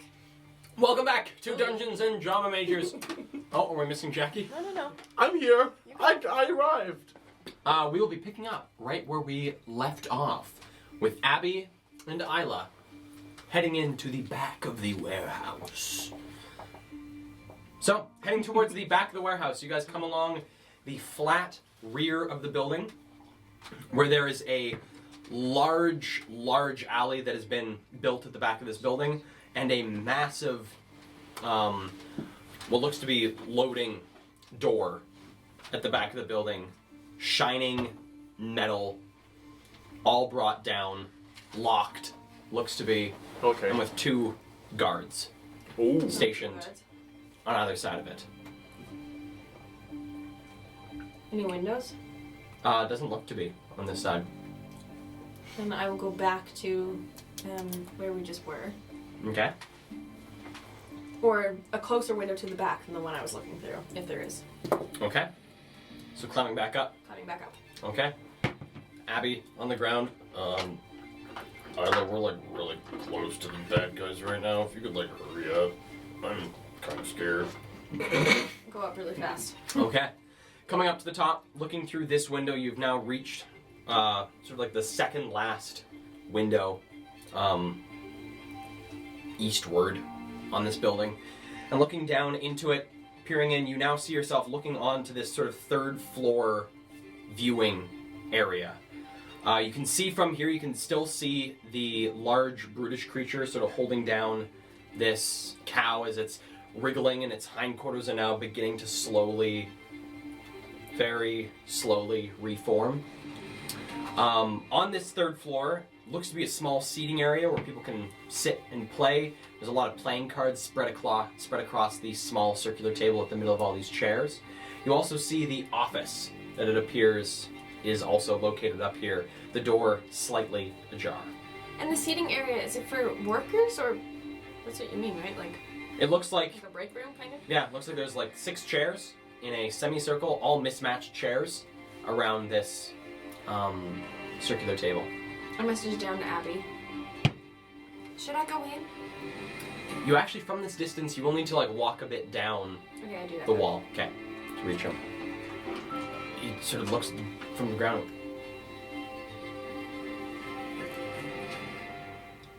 Why are we here? We're trying to find children. I think they've been hurt.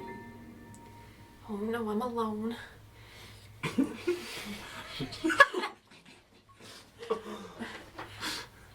Will the window? When I go back up to the window, Mhm. do I think it would open? Looking at the window, it doesn't seem to have any sort of way of opening. Dang it! I walk back down to convene with Abby. Okay. So, what's the gist? Well, like I told you, they're butchering cows and regrowing them. There's one of those. Doesn't make sense. There's one of those like freaky guys. Remember the guys that I was swinging on the back? Oh of? yeah. Yeah, he's in there. Yeah, they're bad. Yeah, he cut off the hindquarters of a cow. It was bad.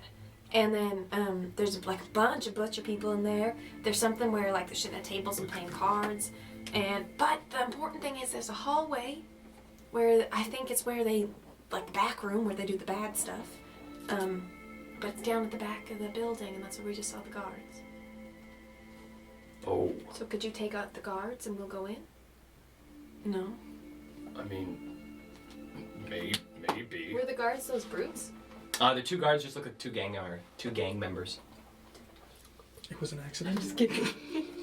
They just look like gang members. Mm-hmm. We can take gang members. Touched her foot. She turned and went, "Don't touch my feet." It was an accident. I moved my hand, tapped her foot. Kidding. Funny joke.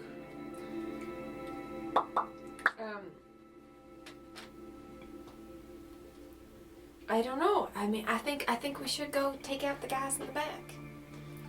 But like, what about our friends? What if there's more? What do you mean? Like, should we go get our friends to help? Maybe. I don't know. We can try. Just you and me? I mean, I'm really fast. I can run away. We could get Ludi. He's just hanging out with the Horses. horses. He's a horse. You're weird today. It happens every like couple weeks. Okay, let's go get Ludi, and then we're gonna come back and go take out the cards. Okay. So I only walk as far as I need to message Ludi. Okay. So meanwhile, inside the store, I actually have no money. Ludi took it all when I failed the gambling. I have no money. so you have no money. So I put, hopefully I had 3 silver. Yeah. I put that on the counter, and then the past little bit has been me doing that, and then a moment of realization that Ludi has actually all of my money. So I go, that's all I have. Sir, unfortunately, that isn't enough. Come on, man. No. No. I'm sorry. Fuck. That's, Fuck. yeah. Fuck. How can I, help the two of you? I take the 3 coins that I have somehow, and then I say, oh, I'll be back with more. Or maybe not. Have a good rest of your day, sir. And how can I help the two? Oh, you've chosen one of our prime beef cuts. Wonderful. Right this way. As you head out. Yeah, he's come up. I'm gonna head out and Goes then in line. and look for the horse. Okay, looking for the horse. The horse is there. Just like leaned up against a wall, sort of like looking around, confused. This is gonna ruin this game for me. I'm never gonna stop seeing him as a horse. Every image will Does- be horse-like. Does it look like it's at the Bojack. moment when Eilich is trying to message him? Nope. Okay. Kyla hasn't come out of the alley yet. That's not that? Okay. So then I'm going to, I'm gonna like walk up to him and totally drop the demeanor I had within the crazy Okay. and say, The crazy man. and I kind of snap as in like, could have got some crocodile meat, but also, damn, that was a good job. And Well, I'm part of the Jets. and I walk up to the horse and I say, Ludi, you still have all of my money. I need it back now.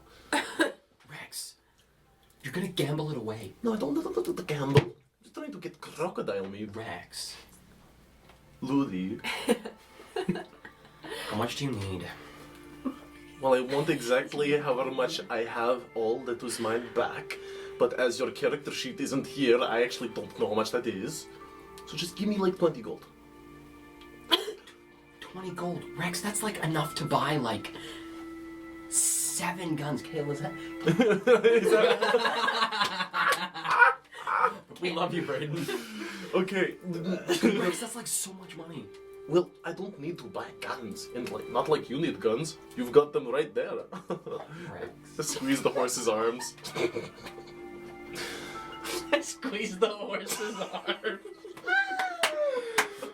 We have ruined Ludi tonight. No! Alright, just surprise me. I'll close my eyes, purse my lips, and then you just give me as much as you want. Give me what you can do whatever you want to me. You feel 1 coin in your hand, a 2nd coin in your hand, a 3rd coin in your hand, a 4th coin in your hand, and a 5th coin in your mouth. Gross. And I and then I take out the coin. I say, "Why the long face?" It's a fucking horse. I put the 5 gold. It's gold in my pocket, and then I'll give him a little wink and say, "You're doing great." And I'll go back inside. Horse. However, before I go in, I want to just wait for a moment on the street till there's like no one around. No one's looking. Okay, there's a lot of people on the street. Shit. Okay. Is there a nearby place that I could disguise and not be noticed I'm You disguised? could head into one of the alleys, head like deep into one of the alleys, and Okay, I'll go actually the alley that Isla was going down. okay. Because I noticed Jade went into that place. Oh shit! Now I should probably be around to help him out. No, I'll just actually go right back in, no disguise.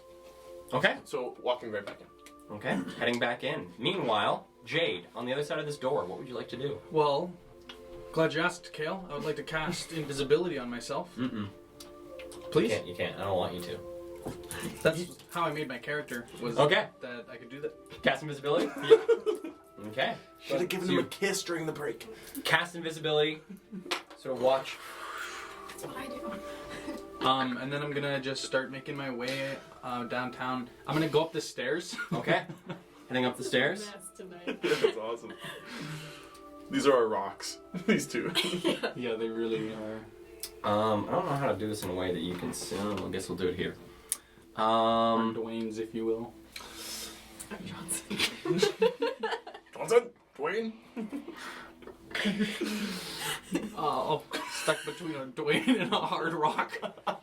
I hate it so much.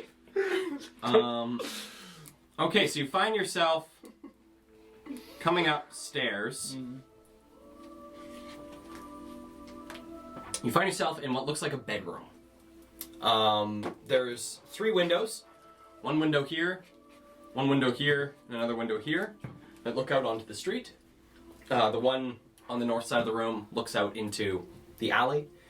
In the bed, there is a human woman sleeping. And besides that, to your left, there's a desk. To the far left, there's a small wardrobe in the room.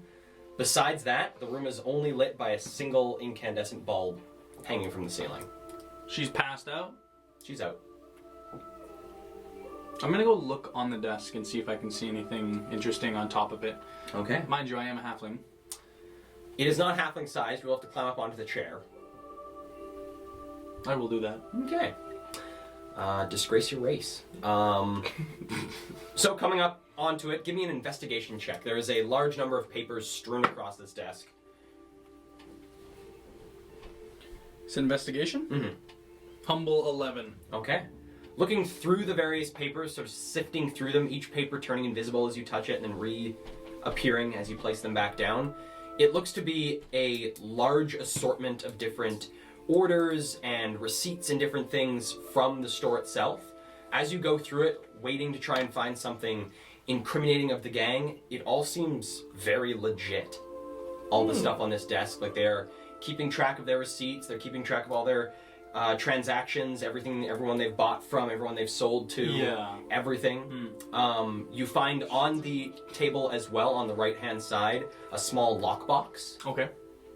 It is locked. Is it, how small? It's probably about, like, yay big. I'm just gonna pick it up. Okay. Picking it up, it weighs quite a bit. Weighs probably about 15, 20 pounds. As you pick it up, but you're holding it, it all turns invisible as you're holding it. Holding it, what does it feel like it has? Or, I know that's like a, what's inside the box. Do you want to like, give it a shake? Yeah, like a light shake just to see if I can figure Okay. out. Give me a sleight of hand check. Oh, that's not good. 7. Okay. Shaking it, there's a pretty loud Sounds like money. as you shake it. Sounds like coins and like something, like you feel something a little bit bigger than a coin sort of hitting the box as well. Okay. And, sort of, And then I Look hold over. really still and I look behind me to see if she's woken up. sort of hear a Oh, I hate that. and roll over. I'm just gonna keep holding it. Okay. Shaking it. I'm gonna shake it at her. Wake her up. I'm gonna go check out the little wardrobe. Okay. Heading over to the wardrobe. Still holding this box. Still holding the I'm box? keeping the box. I think I'm gonna steal it. Okay. I think I'll steal it. We'll see what happens. Yeah, I would like to just look in the wardrobe, see if there's anything. Okay. Are you putting the box down or are you trying to hold it under one arm? I'll put the box down. Okay. Let's put the box down. Here's on the floor. Yeah. And then I will open up the wardrobe. Okay.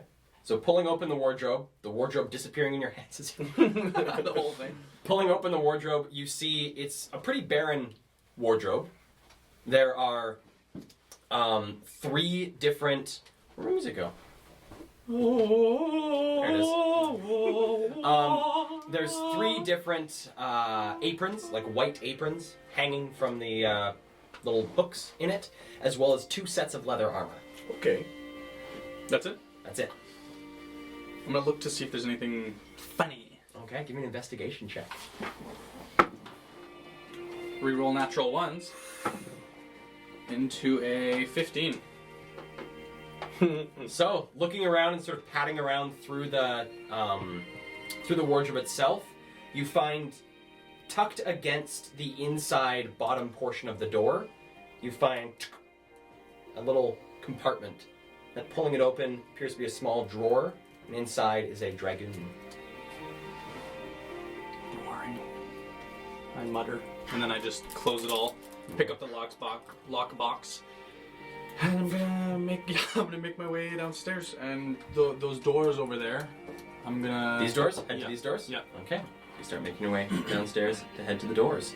Meanwhile, Rex re-enters the building. As soon as I enter the doors, I'm going to hold a gold piece in my hand and bellow loudly with my face turned towards the wall near the door in which Jade entered. Say, I've got some money now for you. Well, very glad to see you're back, sir. Well, you can get in line with the rest of these folks. Have a wonderful rest of your day there, sir. Yeah, you do. And without, holding it up awkwardly, attention-seekingly, I'm just going to stand in the line, my hands kind of vibrating a little Oh bit. my god. It's just Sheldon judging your dramatic character. Who does that? Okay. All right, sir. So that is 3 racks of boar ribs. Yeah. I for a party. Yeah, I can tell. Well, thank you very much for your business. We will see you again later. You too. And, well, sir. Yes. I don't want to know where you got that, but I hope it was legal. I wipe my mouth. And I hope you didn't eat them. So, sort of pulls the same side of crocodile meat that you were looking at. So how much? 15 silver. Does that cover it? How much gold did you put down? 1? Need another half a gold, 5 silver. I got 3 silver. I need another 2 silver. Oh, I thought you were going to say that. Okay, so what if I did you a favor instead? Sir, this is a respectable establishment. could We do- only accept New Eden currency in this establishment. Unfortunately, I cannot take favors from you. It's probably a lot of hard work chopping up all on your own, so I could help you. I could go into the back. We have a lot of very fit, very happy to have their secure jobs employees employed. Are you happy to work here? I am very happy. See a lot of people well fed. I could use a job. Well, if that is the case, I'd like to be happy. give me a persuasion check. I don't know. Persuasion's a 15? Man, I know he's acting, but it still made me feel sad. Well, Yeah. pulls out a small sheaf of parchment and puts it onto the counter. Sort of picks it up quickly as he realizes he was about to sit it down in a small pool of blood and takes out a towel and pops it back down. Let's see here. Pulls out a quill, puts it beside it. Here, if you put down your name, the address you're currently staying at, and, some qualities that you believe are good. I'll see that my manager gets it, and we can see about contacting you for a job if one comes up. I don't know how to write. I don't know how to write. So you're Well, I can write it for write you. it for me. Name, sir? Boston. Sorry?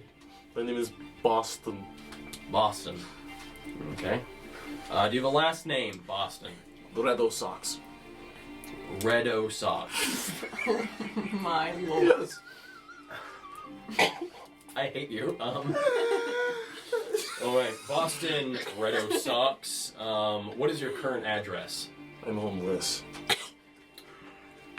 We'll say undetermined for now. But if I get this job, maybe I'll one day be able to. Maybe. What are some skills you'd say you're skillful I just in? like to rip and rend and pull and cut. And I'm just gonna start like saying that. Also really good with people. And I love people. All right. I don't think that I. Well, if I must sir, be honest, I do believe your chances are pretty I'd good. like to thank you. Roll. Cut. Your chances of getting a job here pretty good. We'll contact you in the next week here. There is no one around. It's just you and I. Yes. You could hire me now. I'd prefer if you left my store.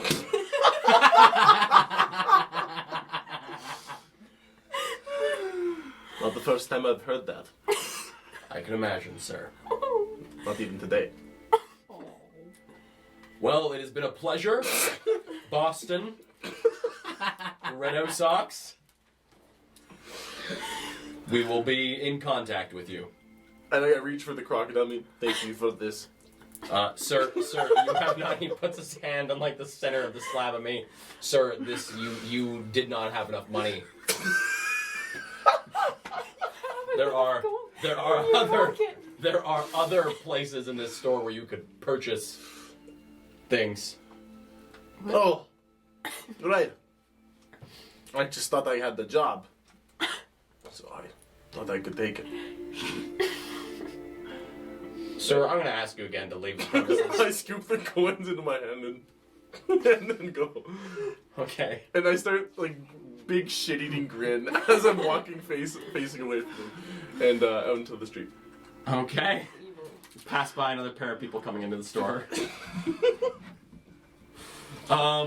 Okay, so Jade, as you come up to these doors, simultaneous to this action, Isla is now also leaving the alley or at the edge of the alley to contact Ludi. But invisible, you're going to peer into... Alright. So peering in, you find yourself looking into a massive warehouse space that has been converted into a butchery.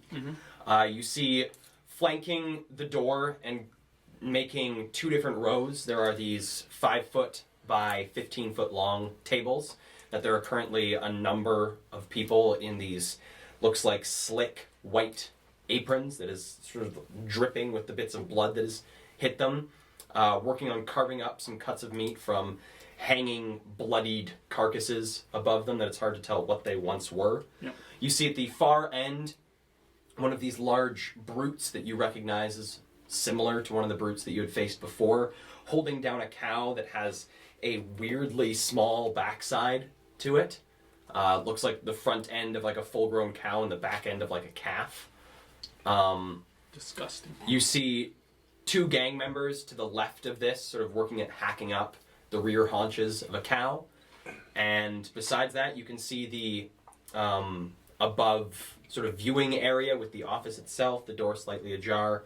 You notice that the place is lit by 3 very haphazard chandeliers, sort of spreading light through the room, as well as a number of windows along what would be like the 3rd story level, flanking the room.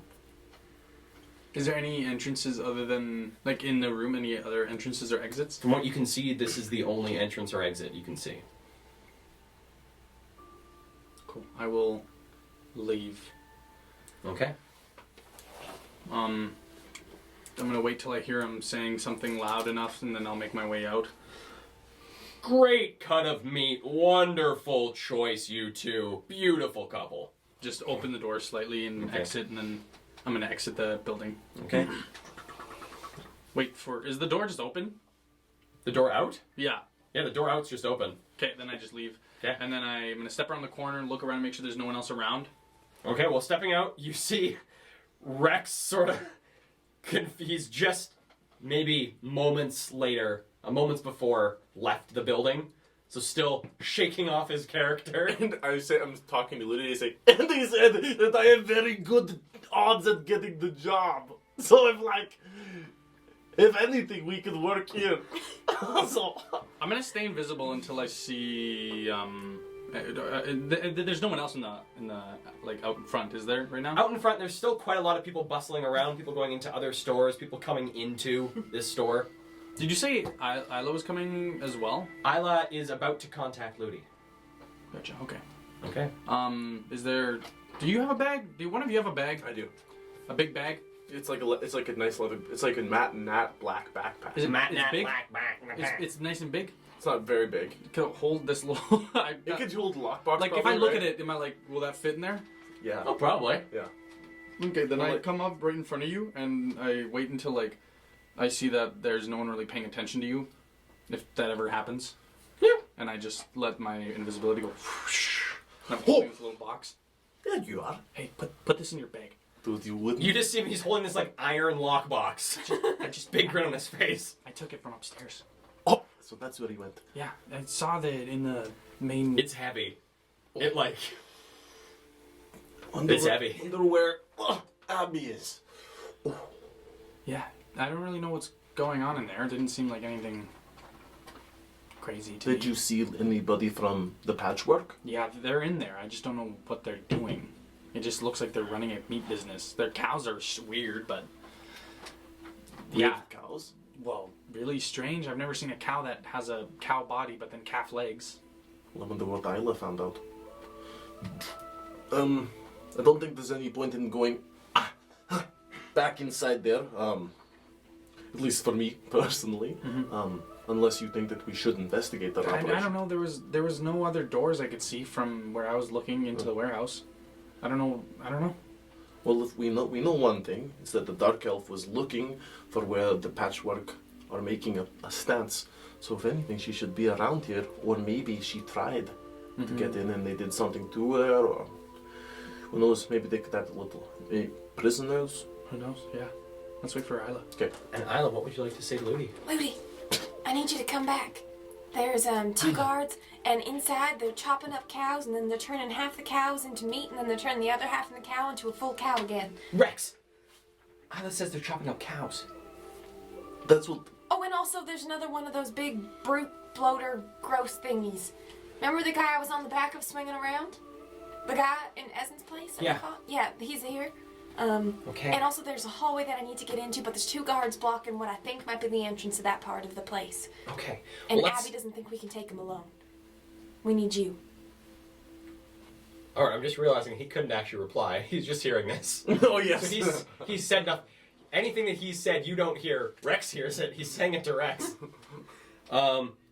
Rex, we need to go meet Isla. That's a great And he idea. books it across the street. Oh, yeah. Yeah. I'm over here. We follow. Okay. And you guys meet Isla in this alley. You see some of the people that are sort of clustered in the alley, sort of looking up at this group of people, and two of the people sort of get up and walk out of the alley. Are we alone? There's still one person sitting there, sort of leaned up against the building, eyes closed. I want to move away from them, but like moving the group with me if they'll join me. Yep. And then once we're out of earshot, Say, what did you discover? This is definitely the place where they are, and I think I know where their like back room is. But the butcher area, they're actually really butchers, but they're schemers because what they're doing is they're taking cows. All of this is in everyone's heads. Okay. What they're doing, I'm gesturing still, is taking cows, chopping them in half, and then like moving the back part away, chopping that up for slabs to sell, and then the rest of the cow like regrows his back part again. And then they chop it again? They only need one cow. Using Stitch, no doubt. I don't know what they're using, but it's like regenerating. And I saw one of those guys, remember those What, guys? That like big ugly guy who was like full Yeah, of, I saw him too. Big brute. yeah, they're in there and they're working. But I saw two of the guys who look like gang members that we saw in Essen's house come out of a hallway from the back of the building. But I can't get in there because there's two guards out there and Abby doesn't think we can take them alone. So, Well, maybe we can persuade them to leave their post before we draw blood. Potentially. We can also just draw blood. yeah. Good. Could make a lot of noise though if we draw blood. Like that. What's going on? Something above us. Or we could make a lot of noise if we try to talk to them. What did they look like? Were they armed? Yes. Right? They weren't brandishing arms, but looking at them, they were armed. They were armed, yeah. Do you know guns? Two of them. Blades? These are important. Guns and blades, both of them. Both. I can try to charm them if you like. We can tag team. I'll take one, you take the other. I like it. Let's We could try. put one to sleep, What? perhaps. Remember? Oh my god, I do. Depends on how hardy they are, though. People who don't fall easy don't sleep easy. It's true. But I could try. Let's try using the magic of words before we use yours. Okay, but we need to stop before we get around the corner. I need to see them. Okay, to charm them. Oh, using your... Yeah. Cool. Okay. So you guys head around to the back of the building. But before we get around the corner, I'd like to peek around and see whatever guard is closest to me. Okay. Coming around the corner of the building, closest guard to you is the one on the right-hand side of this large door.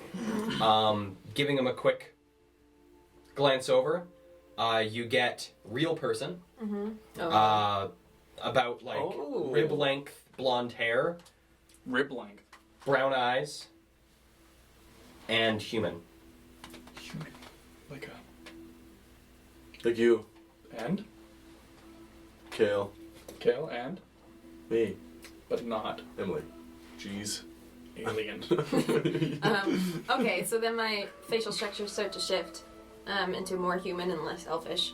My ears round over, and my hair just like from the roots takes over blonde and straightens, and then continues to grow down to my rib cage, and my eyes just shift over to brown.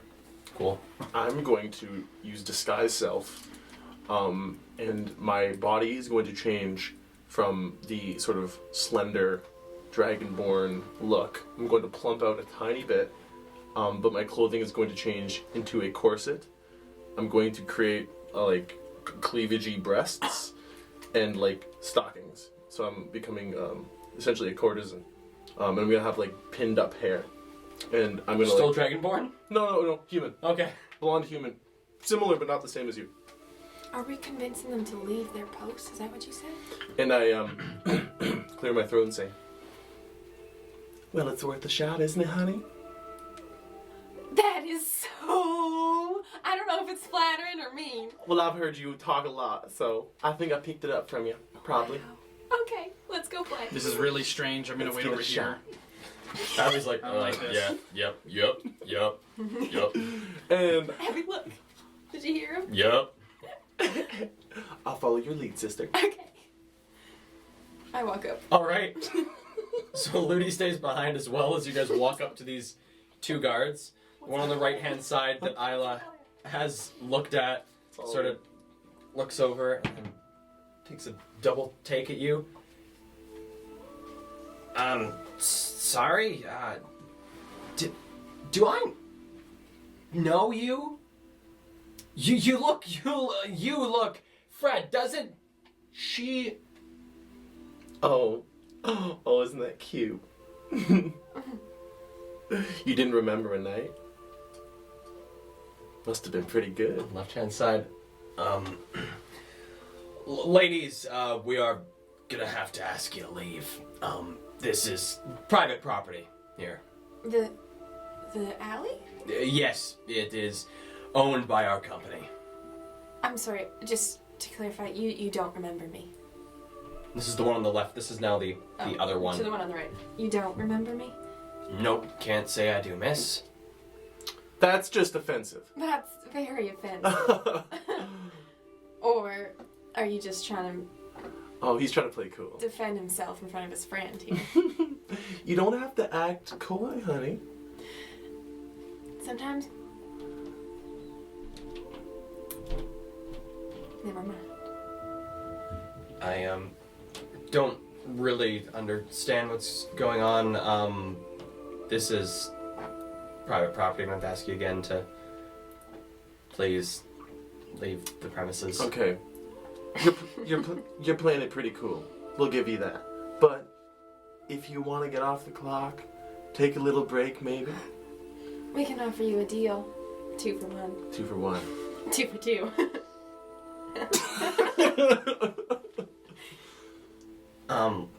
I'm sorry, we're still on shift. Give me a persuasion check. Am I helping? Yes, you are, so it's with advantage. Come on. This is the weirdest plan that might work. Wait, do I have to roll? You do. Well, mine's pretty. Same thing on both. That's weird. Okay. Alright. Okay. Alright. They're Oh, just both I'm the glad same. I did roll. Good. 22. So the one on the right that seems to recognize you, come on, Fred. I mean, like, you could like take a bit of time off. I mean, boss isn't like giving us many breaks. Yeah, I stroll. Like, Hearing that, I stroll straight up to Fred, like sternum pointed at his, and say, "Yeah, Fred, why don't you take a little break and hang out with us?" And I get real close, but not so that my chest is touching his. goes through. What the fuck? Although I'm gonna put my hands behind my back, and as I do, I'm gonna conjure. What's a close quarters one? Oh, well, then Oh, actually- while he's doing that, I'll move right up to the other guy. I'll draw my Blundergoon, which is I think small, right? And in just one hand, just keep it there and like point my chest there. But I'm gonna say it kind of nice and loud, so it seems like an odd thing to say to allude to the party members around the corner. Okay. I walk up to them and go, "Oh, come on. Now we know his name's Fred. What's yours, sugar?" No, I'm Boston. What? Boston. Boston. I'm Boston Reynolds. Avery. Avery? Yeah. You look sweet. Thanks. So cool. Now, Freddy, can I call you Freddy? No. I put my hand up on Avery's, like, collarbone chest area. And play with the collar of whatever he's wearing.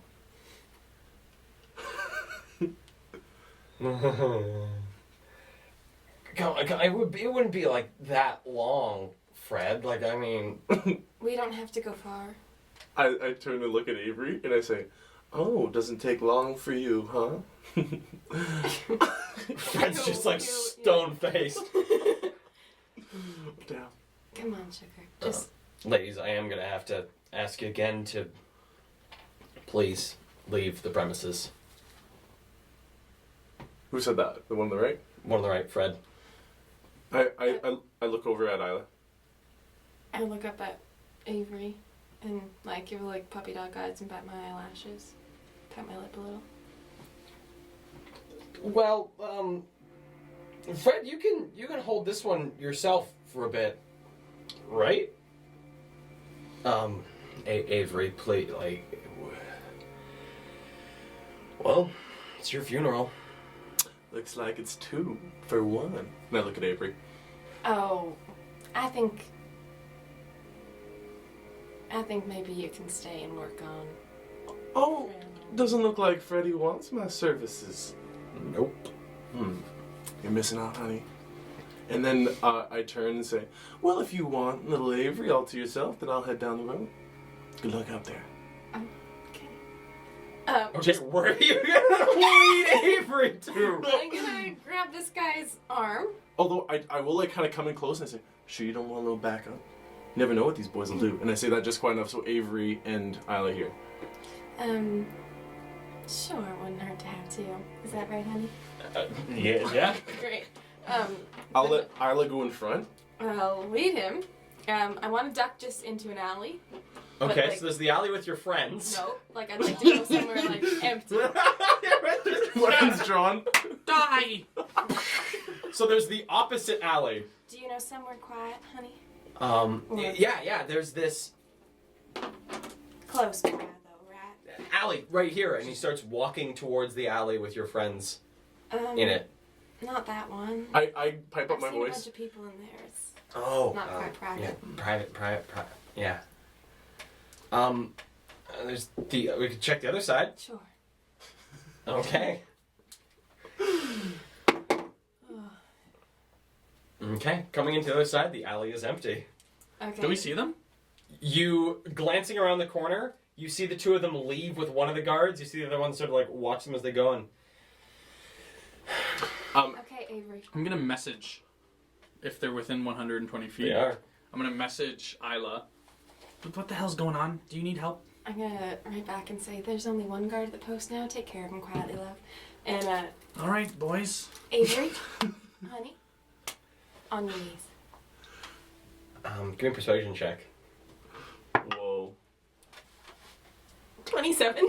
Whoa! Yeah. And Gets then down on his knees. I'll walk around so I'm behind him. Take one of my hands and just like run it down his chest, pull it back up, grab both my daggers, and reach for it.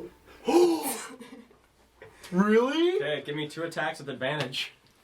As soon as I see she's behind to reach for that, I'm gonna put my Blundergoon away and prepare like my dagger as well to finish him off. Okay. If need be. The first one is I mean it definitely hits. It's 23. Yep. Okay, and then the second one. 13. 13 does hit. Just hits. Okay, and I have my sneak attack. You have your sneak attack. 3d6. And this thing. And then this thing. Okay.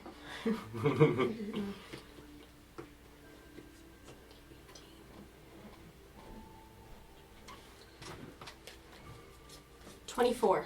Okay. Okay. So, bringing out these 2 daggers, sort of like you've run your hand down his chest and pulled it back, grabbed these 2 daggers and brought them both along his neck. These 2 long red gashes appear in a V across his neck, and there is a gout of blood that sprays out of his mouth as he falls forward, Onto clutching me. at his neck, and just... I'm sorry, sugar. dead. I'm going to. I'm not. Rex is in shock. Jackson is. I drop my disguise, look down at him. I'm going to start like looting Right through. from your pockets. Yeah, looking Okay, for a key. Give me an investigation God. check, and you're I- you've got Abby and Ludi are like. I'm just gonna say to them, if I can't deal with him, can you guys help me? And then I'm gonna pull it out. I'm gonna go into my in my waistband, pull out a Derringer, and I'm just gonna walk around the corner, Derringer drawn, and then I'm also gonna rip off my necklace and have that in my hand. And I'm just gonna walk towards him with the Derringer, like halfling strut. So he seems slightly distracted by the people going to his left, and so keeps sort of glancing over there, glanced over again, and doesn't seem to notice of the peripherals. This little halfling walking up to him, gun pointed at him.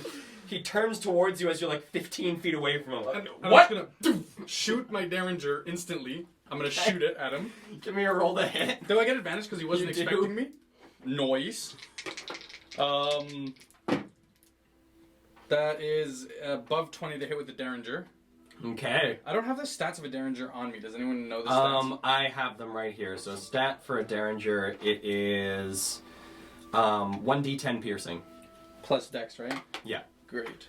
Silent. Great. So he's gonna take Mine is 1d6. 7 damage from the Got Derringer, upgraded. and then That was how much damage? 7. 7. Okay. Oh shit! Is there anybody? Oh, shit. I didn't think about if there's people in the hall in the alley. Oh. There's nobody around, right? Nobody around that you can see immediately. Where'd my pencil go? Ooh, There's a my pen. Well, then. Thank you very much. No one back behind this building with him. So Just okay, him. perfect. Then I'm gonna use sorcery point to cast Chaos Bolt level 3 at him as well.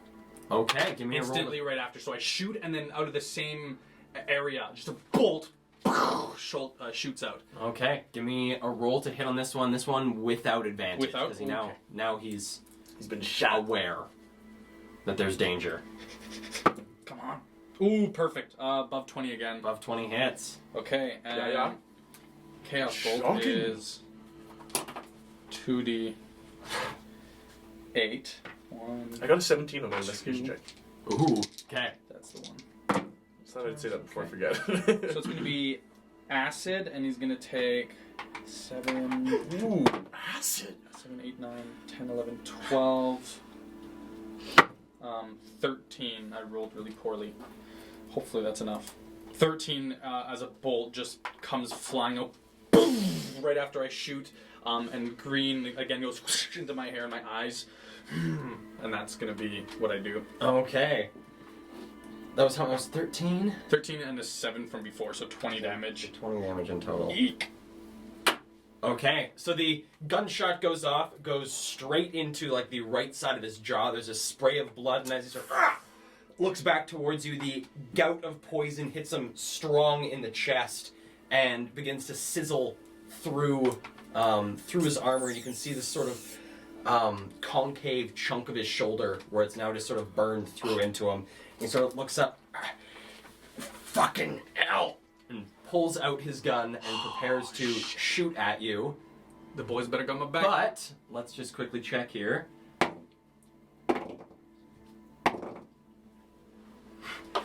As this guy's like pulling out his gun, looks to be he's got a musket sort of along his back and pulling it back around to take aim at you.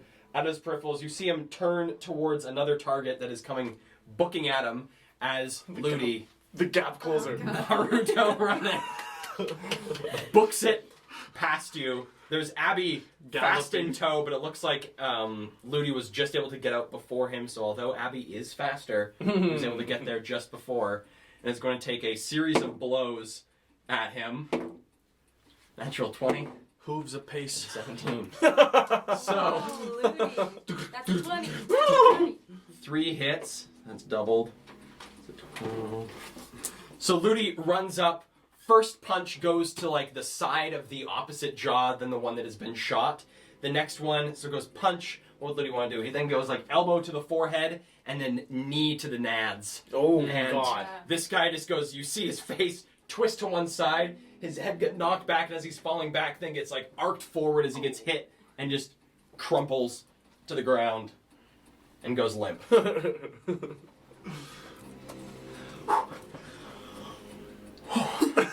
Thanks, Ludi. And I'm gonna throw my Derringer on the ground. Okay. Out of ammo. What'd I find? Looking through the guy's body, you find 4 round shot, so bullets that are used for A Derringer? a Derringer and most basic guns. Okay. You also find 14 silver pieces, Okay. and let's double check with some of my favorite dice to roll. Nice. And you find a key ring with 1 key on it. Yes. Just what we were looking for. Um, And I'll wrap back around. while he's looting, I'm gonna bend down to Avery, give him a little kiss on the forehead, and go, "Sorry, but the children come first." There is like a thick pool of blood spreading very quickly. Yeah. And then I try to message Jade, if I can. He is not in range Okay. of you. Then I'll walk forward until I think I can get him. Okay, so walking forward, you're just about around the corner, and you feel you can ping him. We got the other one over here. If you guys got him, maybe you should bring him to this alley so he's not in plain sight. Okay. And then we start, I'm assuming Abby.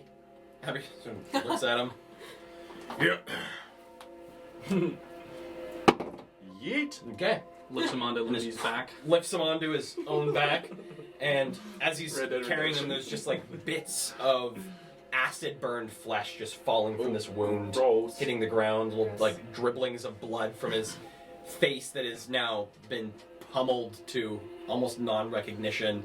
So there's a small little trail of human bits as you walk him around the corner. As I come around the corner, seeing this body, I go, "Oh, that's a familiar scent.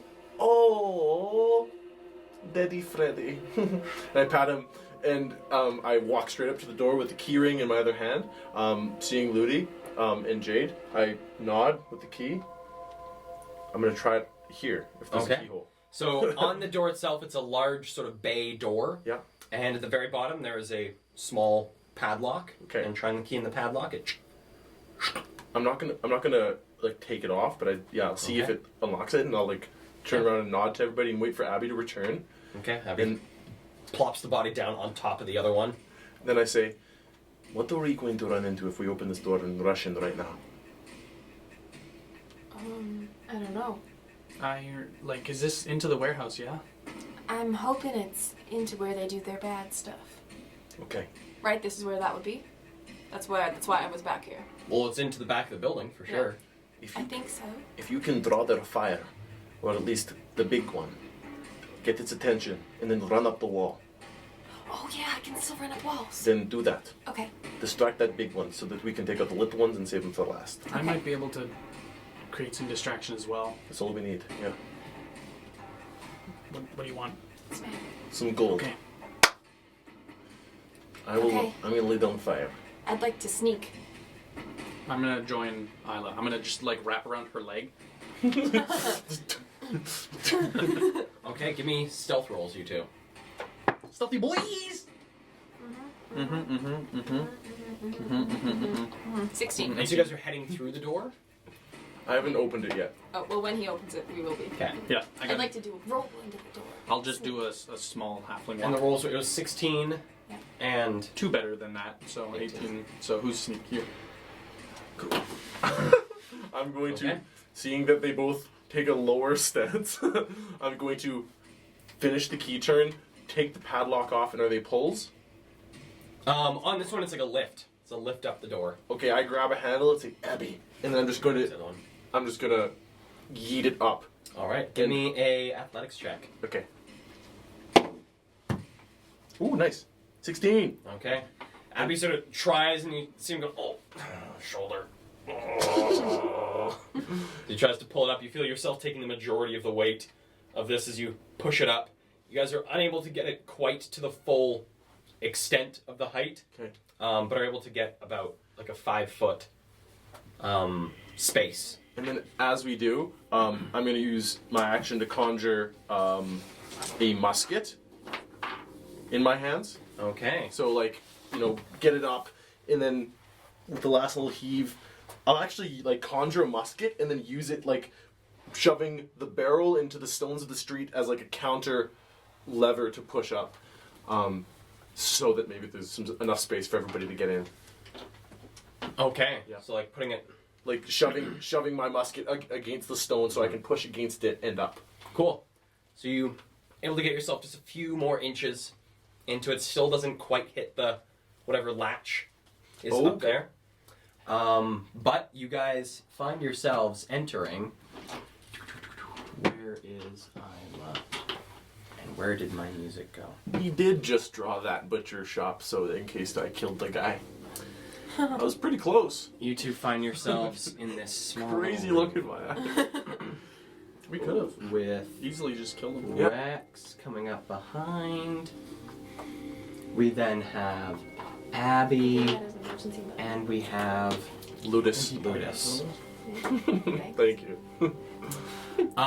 So you guys come into this room. You and Jade, Isla and Jade, both immediately see coming into this the light shining in from outside. You find yourself in a small room populated by Oh, what looks to be these small little rings on the wall. And on each ring, there is attached a cow. How? small? How? So there are 3 cows Like by a chain? by a chain. Oh. There's the ring on the wall and a chain leading to what looks to be a leather band around the necks of these cows. And they all just sort of stand there looking a bit dazed and now a bit confused at people coming in. But they also seem very Wait, alive? alive and sort of not docile but like sedated. Mm. This These episode cows. of Dungeons and Drama Majors is not vegan friendly, Yeah. unfortunately. Yeah. No. Okay. And there's a door to the right of the cows? Door to the right of the cows. I will go through it. Me too. Is it big enough for a cow to fit through? It is big enough for a cow to fit through. Okay. Alright, I'll just watch them go. Okay, Follow watch them go up to the door, and they both disappear through the door into the hallway. Okay, I'm gonna join them. Just closely behind. These guys are gonna come to the room. And I'll tell Abby to let the door down. Okay, Abby is going to do an athletics check. Abby lowering the door, you hear the squealing of metal Okay. as the door comes down. He goes, Sorry. Puts it back down with a little bit of a thump. Okay. Alright. I don't want to really...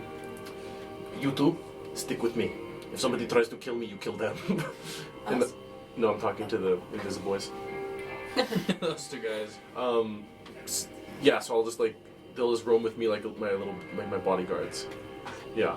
Okay. And I've got a rifle. Feeling pretty good. But I'll like follow just a little bit behind them so that they're scouting ahead. Okay. So you guys come into a little hallway. Behind you, it looks like it goes to a dead end.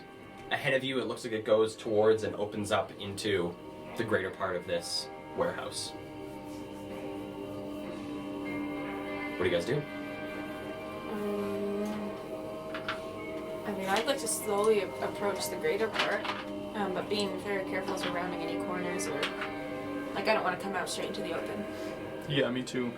I'm kind of looking for other rooms. Other rooms. Yeah, Or hallways, yeah. I'm not necessarily looking just to go right into the big area. Yeah. I want to find something else. Okay. So both of you coming to the edge here, looking into the big room. You see, standing here, is one of the large brutes, holding on to a cow that is on the table. That is now has rear haunches that Isla, having you seen them be cut off, have almost entirely regrown. Wow. At this point, there are two gang members working on chopping up the bits of cow on this side. Monkeys. And this is the hallway to the left there, yeah, that I saw people come out of? The hallway that you saw people come out of was actually the hallway you guys are in right now, Oh shit. with the cow. Coming out, if I were Because to... you were like up on this wall Oh yeah. here, looking Right. down into, So what did I see on the far side there? like on this side. Yeah. You didn't see. You see the go up. You see another hallway continuing in. I'm gonna try to stealth my way down to that other hallway.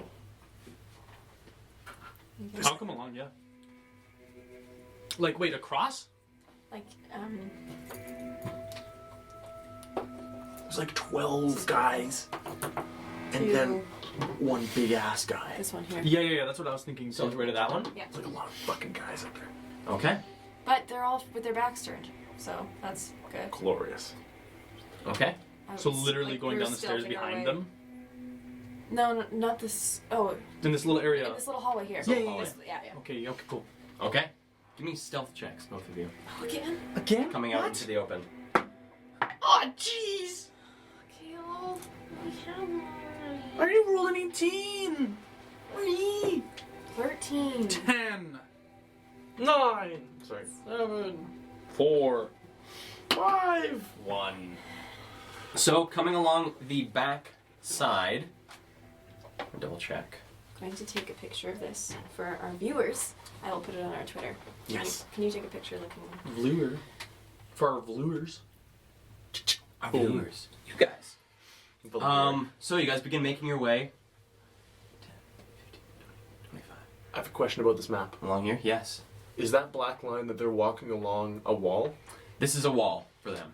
So they move through a doorway into the greater warehouse? Into the greater warehouse. And they're now following the wall. Okay, well then I wanted to, seeing that they're moving on to the greater warehouse, I'm gonna essentially match their pace, but I want to be on the other side, and then go to that door in that back room. See what I'm saying? Down this hallway. Oh, this isn't a hallway. What is that? This is like solid wall. The hallway ends like this little dotted Oh, line that's up. opening isn't open. This is like a third floor. This is the third floor. And you can just like see underneath it with the dotted lines. Gotcha, okay, then I'm gonna move to the opening, and Bodyguards in tow. yeah, and I'm just going to... Oh, I don't want to be inside. Shit.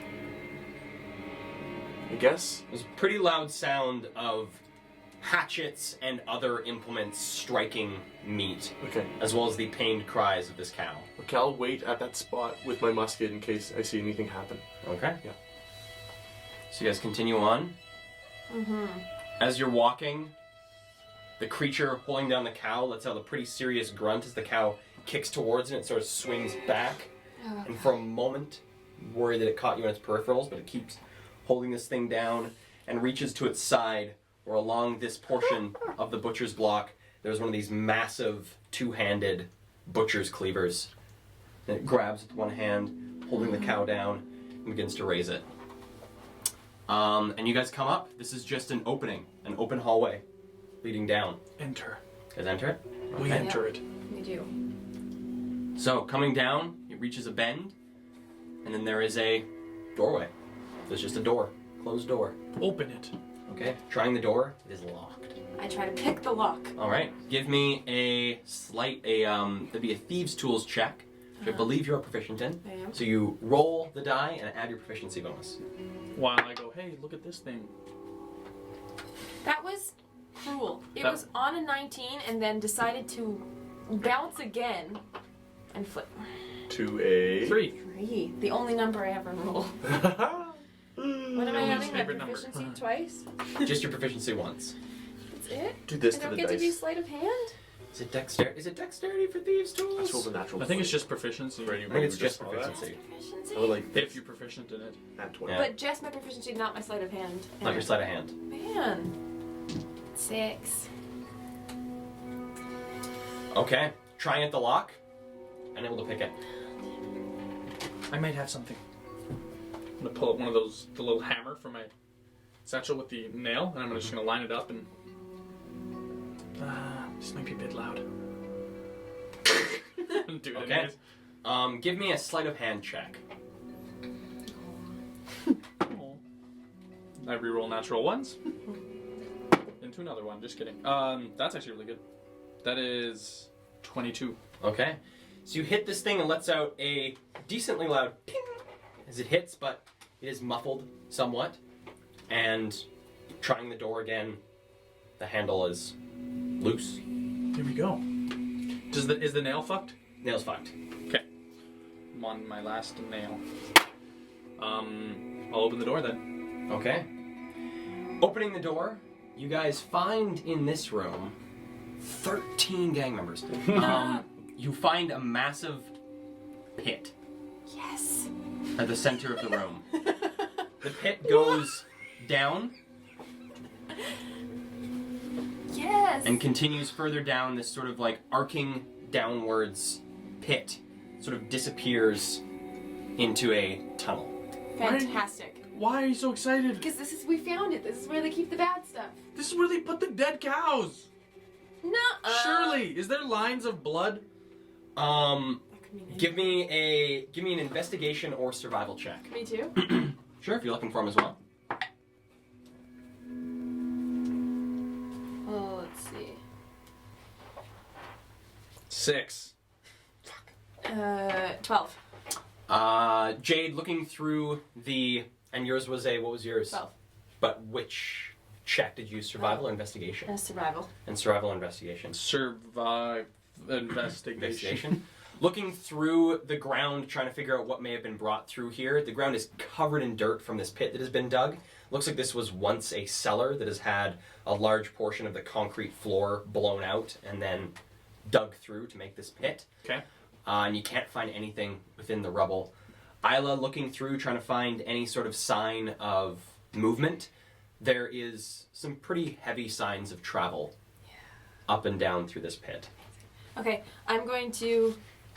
Can I message any of the boys? Nope. But I might be able to. You might be able to. I'm gonna shoot my finger out and try to message Rex. Okay, you're able to. Hey, we found something. If you guys can make your way over here, that'd be great. Tell them it's a pit. It's a pit. Isla was extremely excited. How the hell are we going to? Understood. And I message that back. I then turn to the boys and say, okay, I have a plan. And then it like cuts, and then like commercial break happens, and then it comes back. Here's my plan.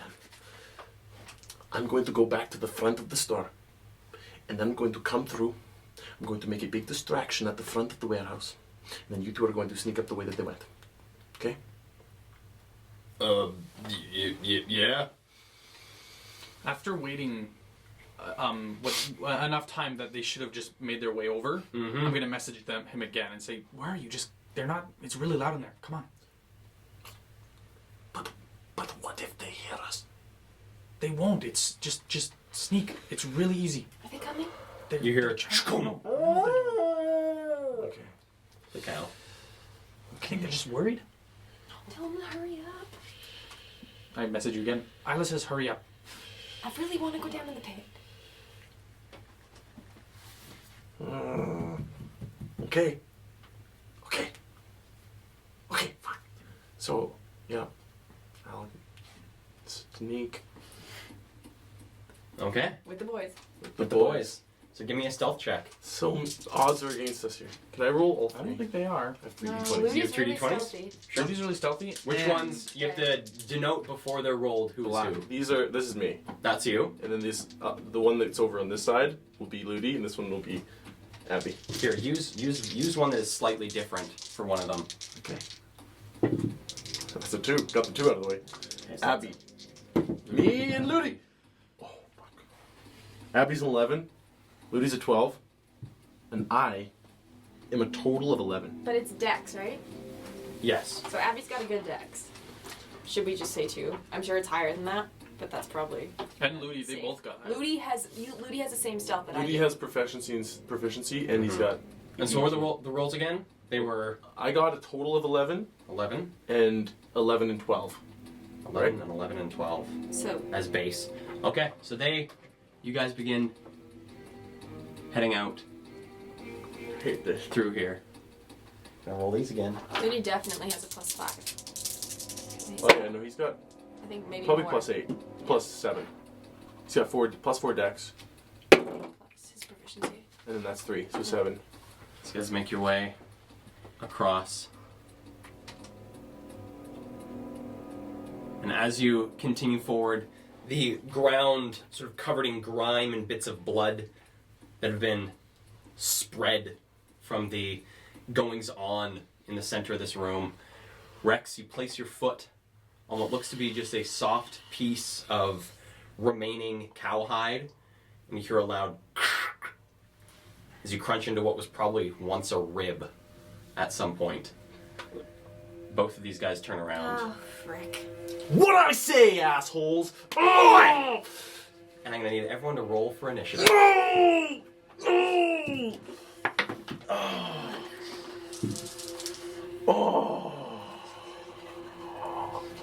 Might be fine. They can still just run. Down to the pit? No, the other way, and then come Oh, back. over. out. Yeah. Oh, yeah, you're right. Oh, yeah, both of them turn around. And he has. Oh, it's not your fault. It's not your fault. It's not my fault. Chance. Dice. It's Chaos fault. Kale It is rolled- my fault. He must have rolled good for them too, because we. I did. They had a 50-50 chance of getting an opportunity to hear because their passive perception is 11. So I was like, it's busy, so I gave them a 50-50. So they got a chance to do perception. They rolled a natural 19 on their perception check here, you guys. Okay, yeah. Eat butt, Kale. Eat butt. So anyone 20 and above? Nope. No. Should we roll for the boys? Yes, please do roll for the boys. Ludi. Okay, I'll roll Abby. Ludi got a 3. I'll roll myself again because I rolled bad. Ha! Get out of here. Ludi's at Now a... I'm above 20, so. Sorry, Ben. Ludi's got a 3, so yeah, plus 7. 7. Abby's 10. Okay, so no one above 20. Nope. So this is the Oh That's a my lot of people in a room. Lord, that's what I was saying. between 15 and 20. 15. Jack 15? Rex. Jackson. Jackson's here too. He's chopping meat. Between the 10 fuck and, is that? Between 10 and 15. Abby's 10. Okay. Anyone else? Surely he's older than that. Ludi 7. I'm 17. You're Oh, 2 really? years old. We know this already. Oh my god. Whoops. Between so Abby was 10. Abby's 10, yeah. Between 5 and 10. I got an 8. 8. Ludi 7. And I'm also 7.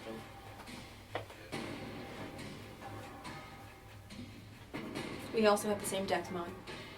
So I don't know. Nice. You roll off, or you take the exact same We're turn. gonna take the same initiative. That's nuts. Bonkers. Bonkers. Bonkers. Wow. BONKERS. Okay. You should get inspiration from spelling bonkers. So, combat is initiated. KOMBAT. There is a cry from these, both of these two gang members there as they notice you guys. You hear above you the sound of a door slam, Yikes. and above you, "Oi! What's going on down there?" And you hear footsteps above you. You don't see who it is. And they are going to move so they can better see what's going on. 5, 10, 15, 20, 25, 30, 5, 10. So getting here and seeing. Welcome, fresh meat. It wasn't a crocodile.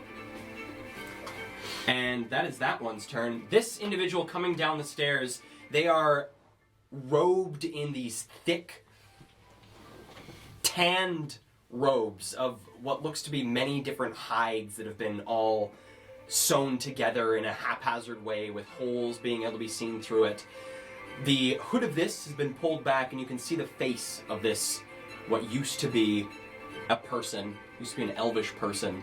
The face has been almost completely deformed on the right-hand side where it looks like stitch has been used to try and fix wounds that should have left this individual slain.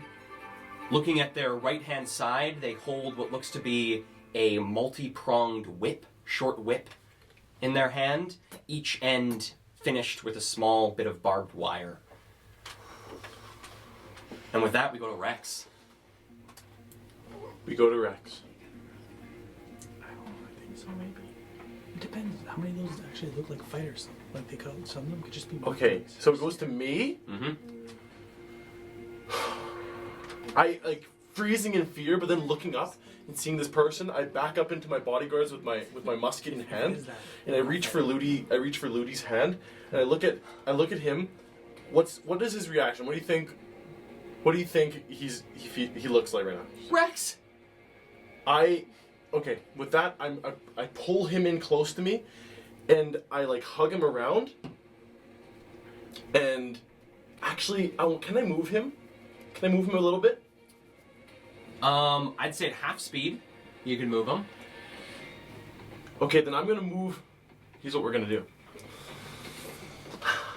If I were here, could I see the top? Could I see? Yes, the you top? could. If you hop up here, you can see the top. Okay, then I'm going to move through Ludi and Abby, like backing up into them, and then I'm actually like I go towards where we just came from, like looking at the exit, back where the cows were in the door. But then I turn back around, I look back up at this brute, and still holding Ludi's hand, I'm going to drag him like up onto the table as if we're running out the front doors. Okay. And So you're able to make it. and as soon Just able to. as soon as we're up there, I'm going to grab onto him, utter a phrase as my eyes roll back in my head, and I look at the spot right where that guy kind of ran from, but more so to where they ran up the stairs, and I say, "Ul Nakast!" And I boom! A big thunderous boom around me as I thunder step up to the top. So up here, or are you going up to the top of the stairs? I'll go over by them. Or by them? Yeah. So these guys are underneath you. They're a floor below you. Oh, can I get That's there? us. Yeah, I want to get to them. You can thunderbolt. You can step to the front of the. Are they on the ground floor? They're on Yeah, the we're ground on the floor. ground Oh, I could run there? Oh, You could just I'm book sorry. it there instead of. I thought they went up the stairs. Mm-mm. So I shouldn't have done that badass move. Okay. Shit. We could all fight together. We're going to the pit. Yeah. Okay. So damn! I didn't think that was gonna be the thing. Okay, I gotta think now. How about Am I in melee? I probably am. Oh, but he hasn't acted. Oh, but that doesn't mean he gets an AOO even though he hasn't acted, right? Yes. Okay. Then I'm going to use my action to cast. I think I'm just going to do Armor of Agathis at 3rd level. Ooh, So okay. So with this musket in hand, I clutch the dragon scale necklace, eyes rolling back, and I say, Volkladin! And then black shadows coalesce into a cold arm around me. I get 15 temp HP. Nice. And I'm going to move straight to the door where they went in. Okay, so 5, 10, 15, 20, 25, 30. Well, 20 to get to the doorway. Okay. And yeah, I guess we'll just move in. Okay. 30. And that's my turn. Okay. With that, we now jump to the gang members. So these two, coming up parallel, are going to brandish their arms, their weapons, their muskets, and are going to take 2 shots, one at Abby and one at Ludi. Can't split the party. So Yeah. this is Abby. That is a 12 plus 4, 16 to hit. Oh, I wish we had their character sheets. He's got Con and Dex, Stacy. I don't think that hits. I think his is a 17. So that does not hit. 17. Then against pretty good. Ludi. Should we set ACs for them before you start attacking? Yeah. He's 17. So we'll say Abby's got a 17. Ludi has 4 Dex, I know that, and then he's got Wisdom. How high is his whiz? It's either +2 or +3. If you want to be nice, you can give him 17. Because I don't think him and Abby had the same AC. He's probably Say 16. it's 16. 16.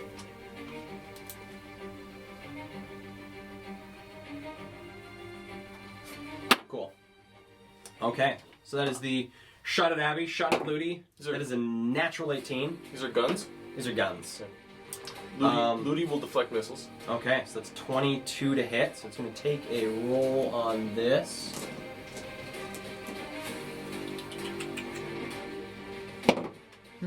So that will be 12 points of damage. So he can roll a d10 and add his monk level, so 5, and that's how much he reduces it by.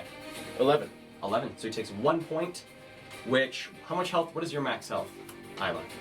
He had like 33. My max health is... Because you have the same hit die as him. Yeah, the character sheet I have though was from my last level. Oh. So He it had, was like- 30 at that point. Oh, really? Hey?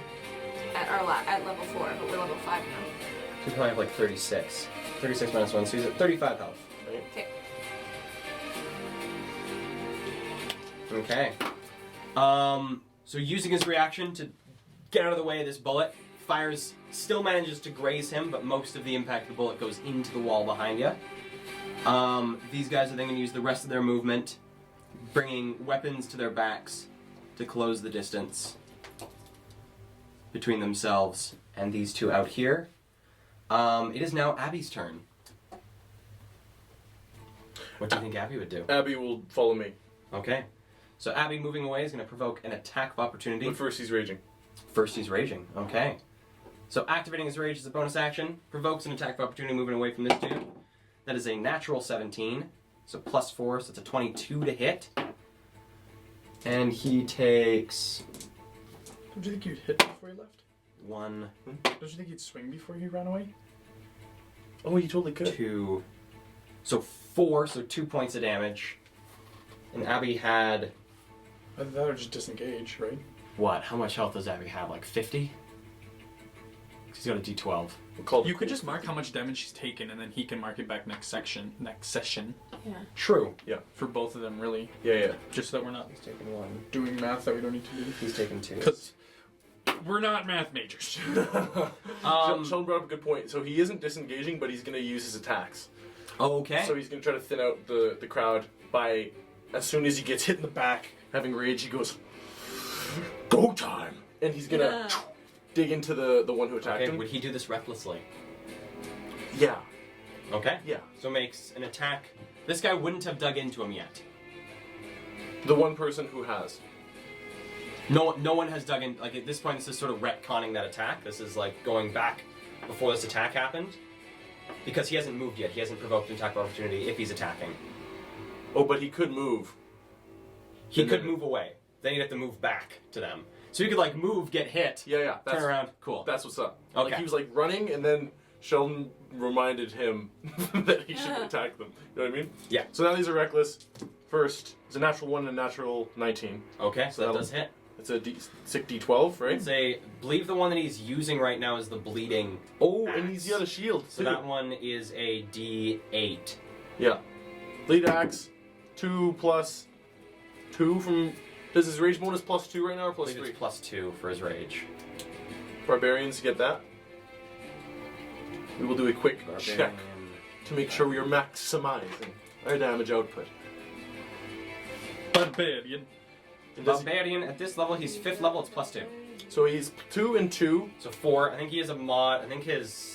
18 or I think his 20. strength is 16? 18? 6. I think it's a 17. So I think it's plus 3. Okay, so then that's 7 damage. 7 damage. We're gonna go again. Reckless. See if we can cut this guy open. 17, 18. That's gonna hit, I think. Yes, it is. And it's a 5 plus 2 plus 2. So. Or wait, 3, right? Sorry, 16 is plus 3? Yes. So 10 damage. 10 damage. Same guy? Yep. Okay, and this guy makes 2 con saves to see if he's going to stop himself from bleeding. First one he does.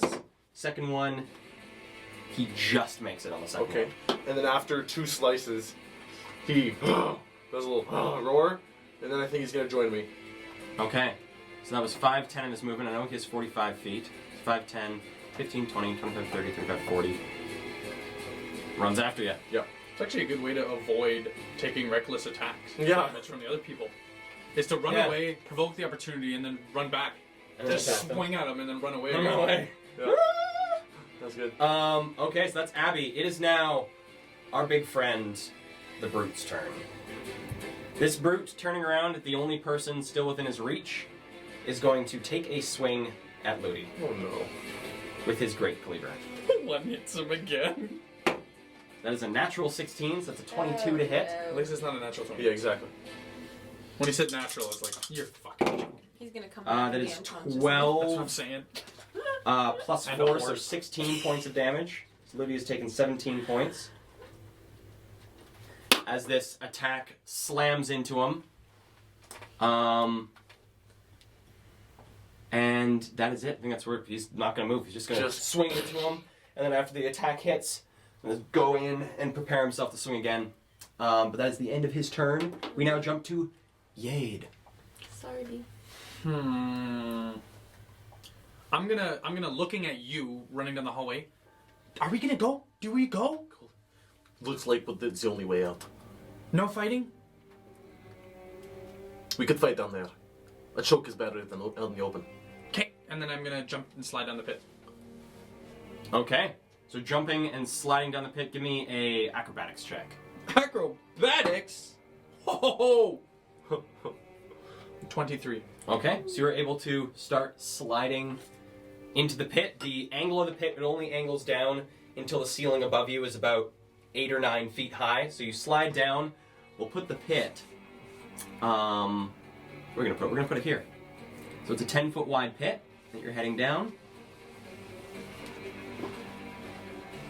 It continues into a long hallway. And you slide 10 feet down into it. So you are now, if this is the entrance of the pit, you're sliding down this way. Okay. You slide down 10 feet into the pit. Great. I'll dash. Goes Ash. Okay, move another 25 feet. Yeah. Just booking it down this thing. Yeah. How long does it seem? Seems pretty long. You do see a corner coming up ahead of you, Okay. and you do see light coming from the corner. Okay. What the fuck? We're gonna cage ourselves in. We're flying by the seat of our pants here. Yeah, we're caging ourselves in. That's okay. Okay, so there goes Jade. With that, we now jump to Isla and Ludi simultaneously. What would you like to do, Isla?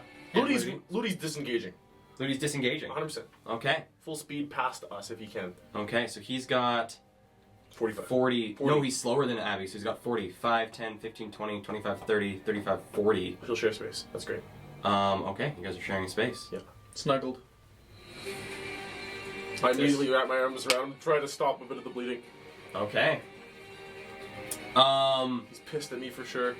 So disengaging, as he Sit on the couch. ran, there is a series of implements swung at him. Also, a massive cleaver comes down, shattering the concrete where his feet once were.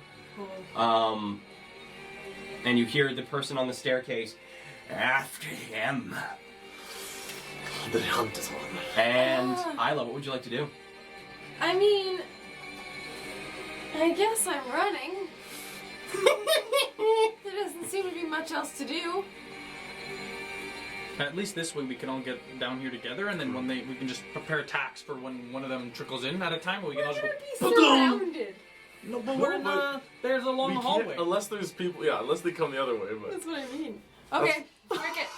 Kale, you... I'm going to This is not what he expected.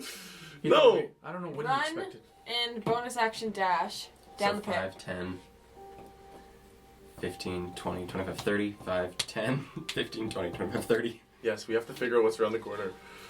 This is all here. It's a robot. Her legs are. Yeah. And then, Sonic. and then. Right? What to do?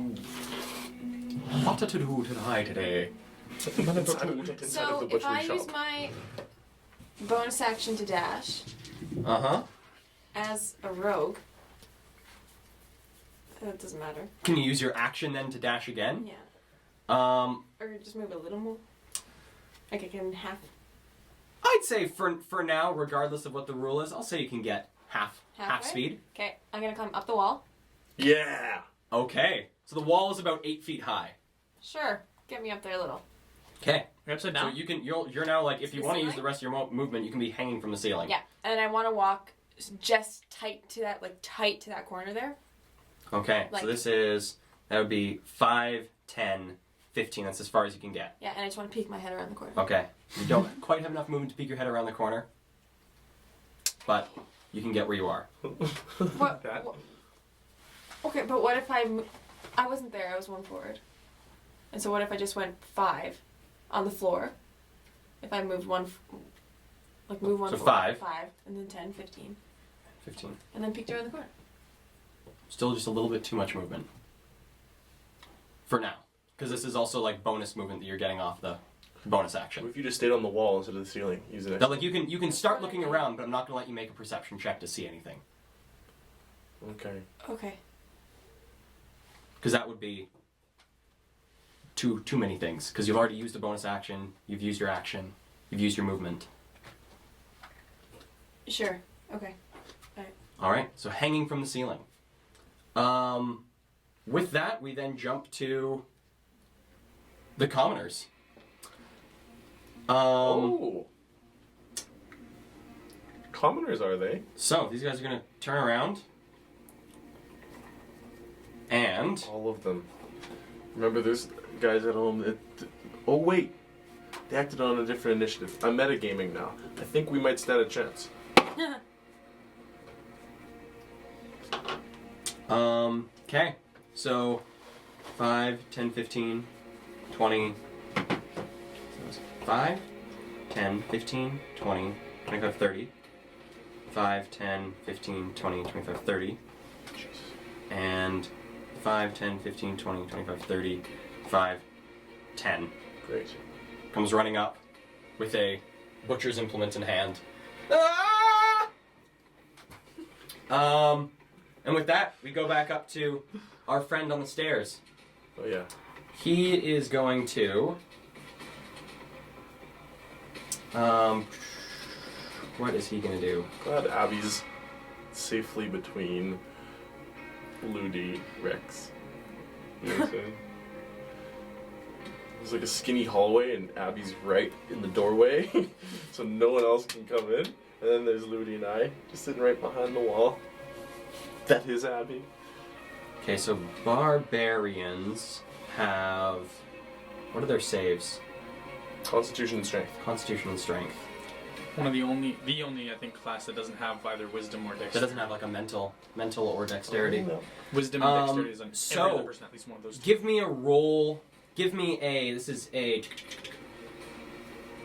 Oh! Nice, so it works out from... Give me a Constitution saving throw. Do it, Sheldon.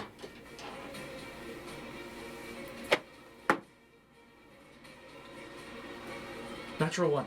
Oh, You roll natural ones, don't you? All right. I do, but it's for someone else, is it not? it's This Abby. is for Abby. So this individual on the staircase reaches a hand out towards you as you're running away. Not so fast! And Abby, you hear him behind you. Guys.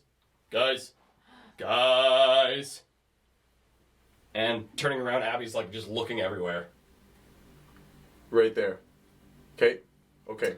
And Blinded? Something bad. then with that is his turn. He's then going to take his movement to go 5, 10, 15, sort of get himself at the bottom of the stairs. And then Rex, what would you like to do? I look at him, Abby, try to assess what's wrong, but then I see this man move from right behind. Over top of his shoulders, I draw my musket. I point at him with like a "you're gonna fucking die" look. Cast Hexblade's Curse on that individual, and then I'm going to let a round go right at that guy. Okay. Give me a roll to hit. Okay. So what is this? This is my musket. That's a massive bonus. Come on! Aha! 26 to hit.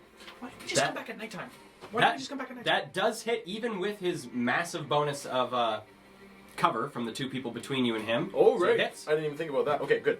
So that's going to add +3 from proficiency, and what's this on? +9. That's 13 damage. Alrighty. Hey, we could have just came at nighttime. Yeah. We could have just came when everybody was sleeping at home. So I'm going to... I shoot him. Okay. Does maybe the effect require concentration?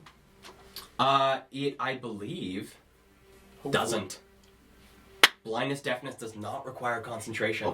Okay, so we... Except for they make a save, like, Abby will make a save at the end of each of his turns. Is the benefit. Alright, okay, I'm gonna shoot. Use my bonus action to do that.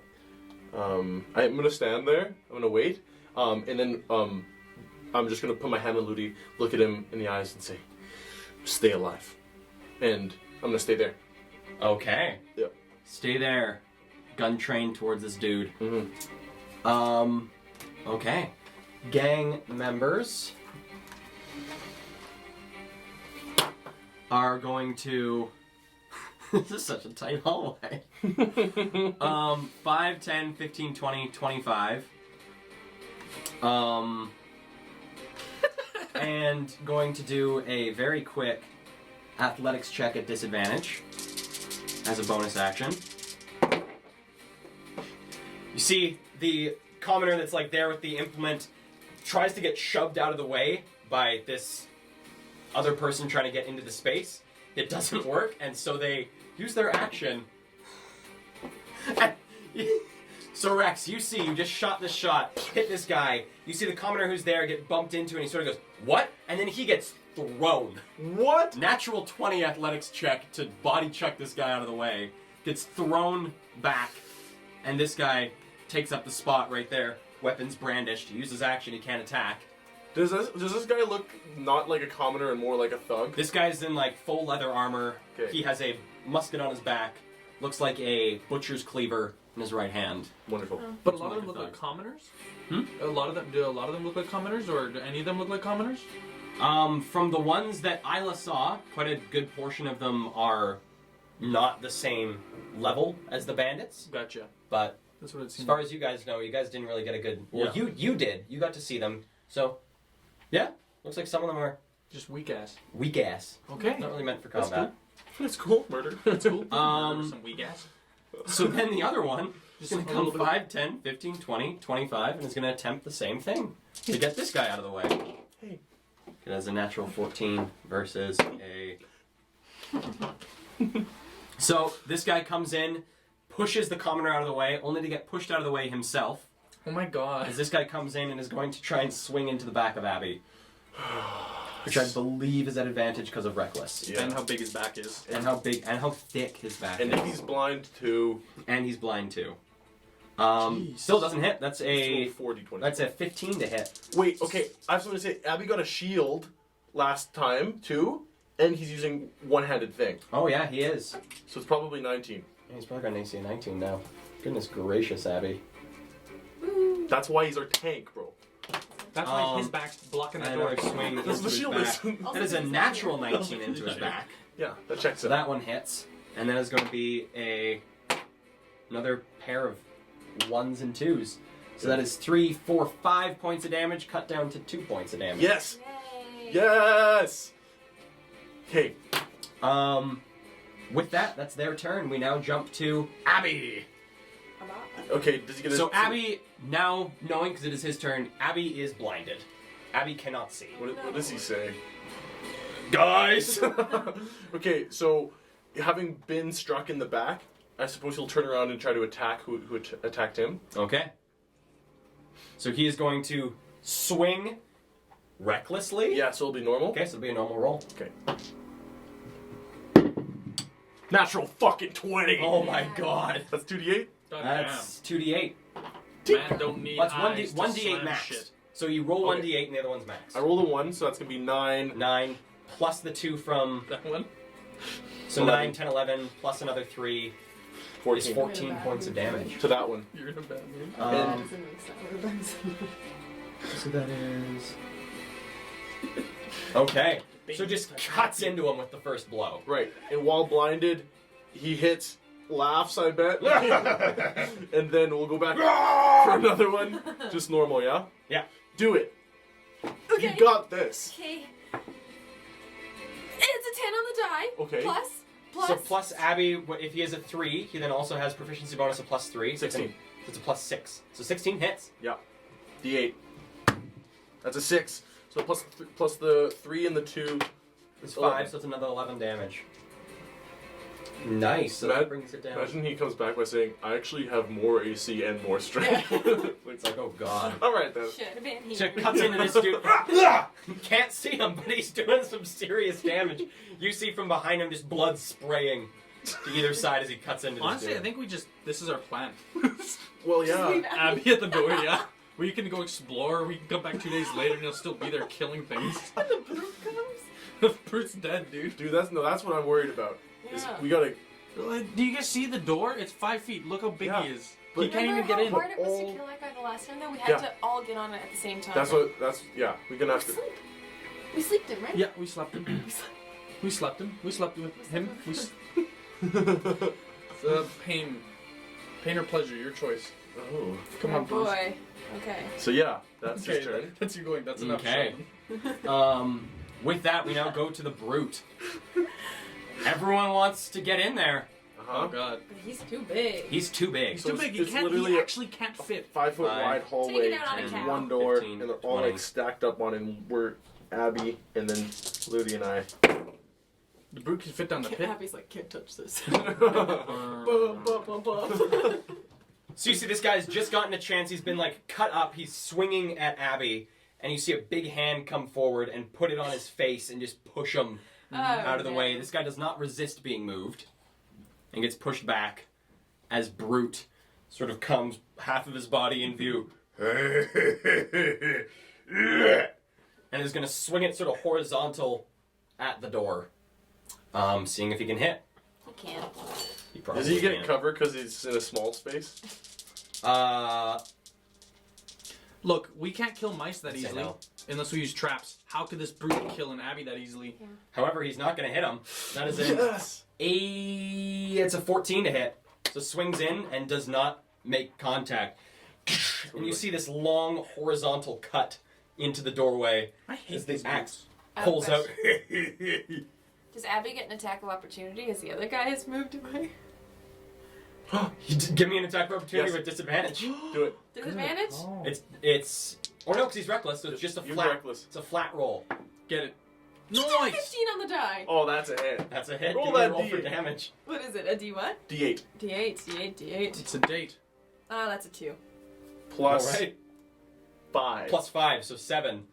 So as this brute sort of presses his hand against this guy's face to move him away, Abby gets one more swing at his guts, and they spill onto the floor. Nice. The reason this guy was so easy to push away is because he was dead. He was a corpse.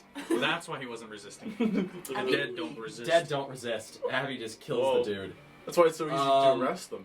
With that, Jade, running down this hallway, what would you like to do? Continue running down the hallway. Okay, 5, 10, 15, 20, 25. You come to the can't corner. see. I will also. Okay, fine. I'll do what she's doing. I'll peek. Okay, give me a perception check with disadvantage. Great. Bad perception with disadvantage. Not a bad roll. 8. 8. So, looking down through this hallway, we're going to make it appear on the opposite side of the map. It's a As you look into teleporting the tunnel. room. Teleporting tunnel. You look into, this is the hallway, this is the part of the hallway that you are in. You look into what looks like a large room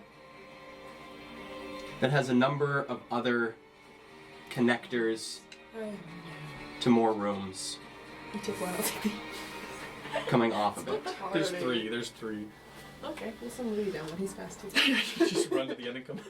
Oh my god, is there any, like, signs or anything? From what you, looking down from this angle, you can't see anything within the room. There's You nobody just- there, right? Not that you can see. Fuck.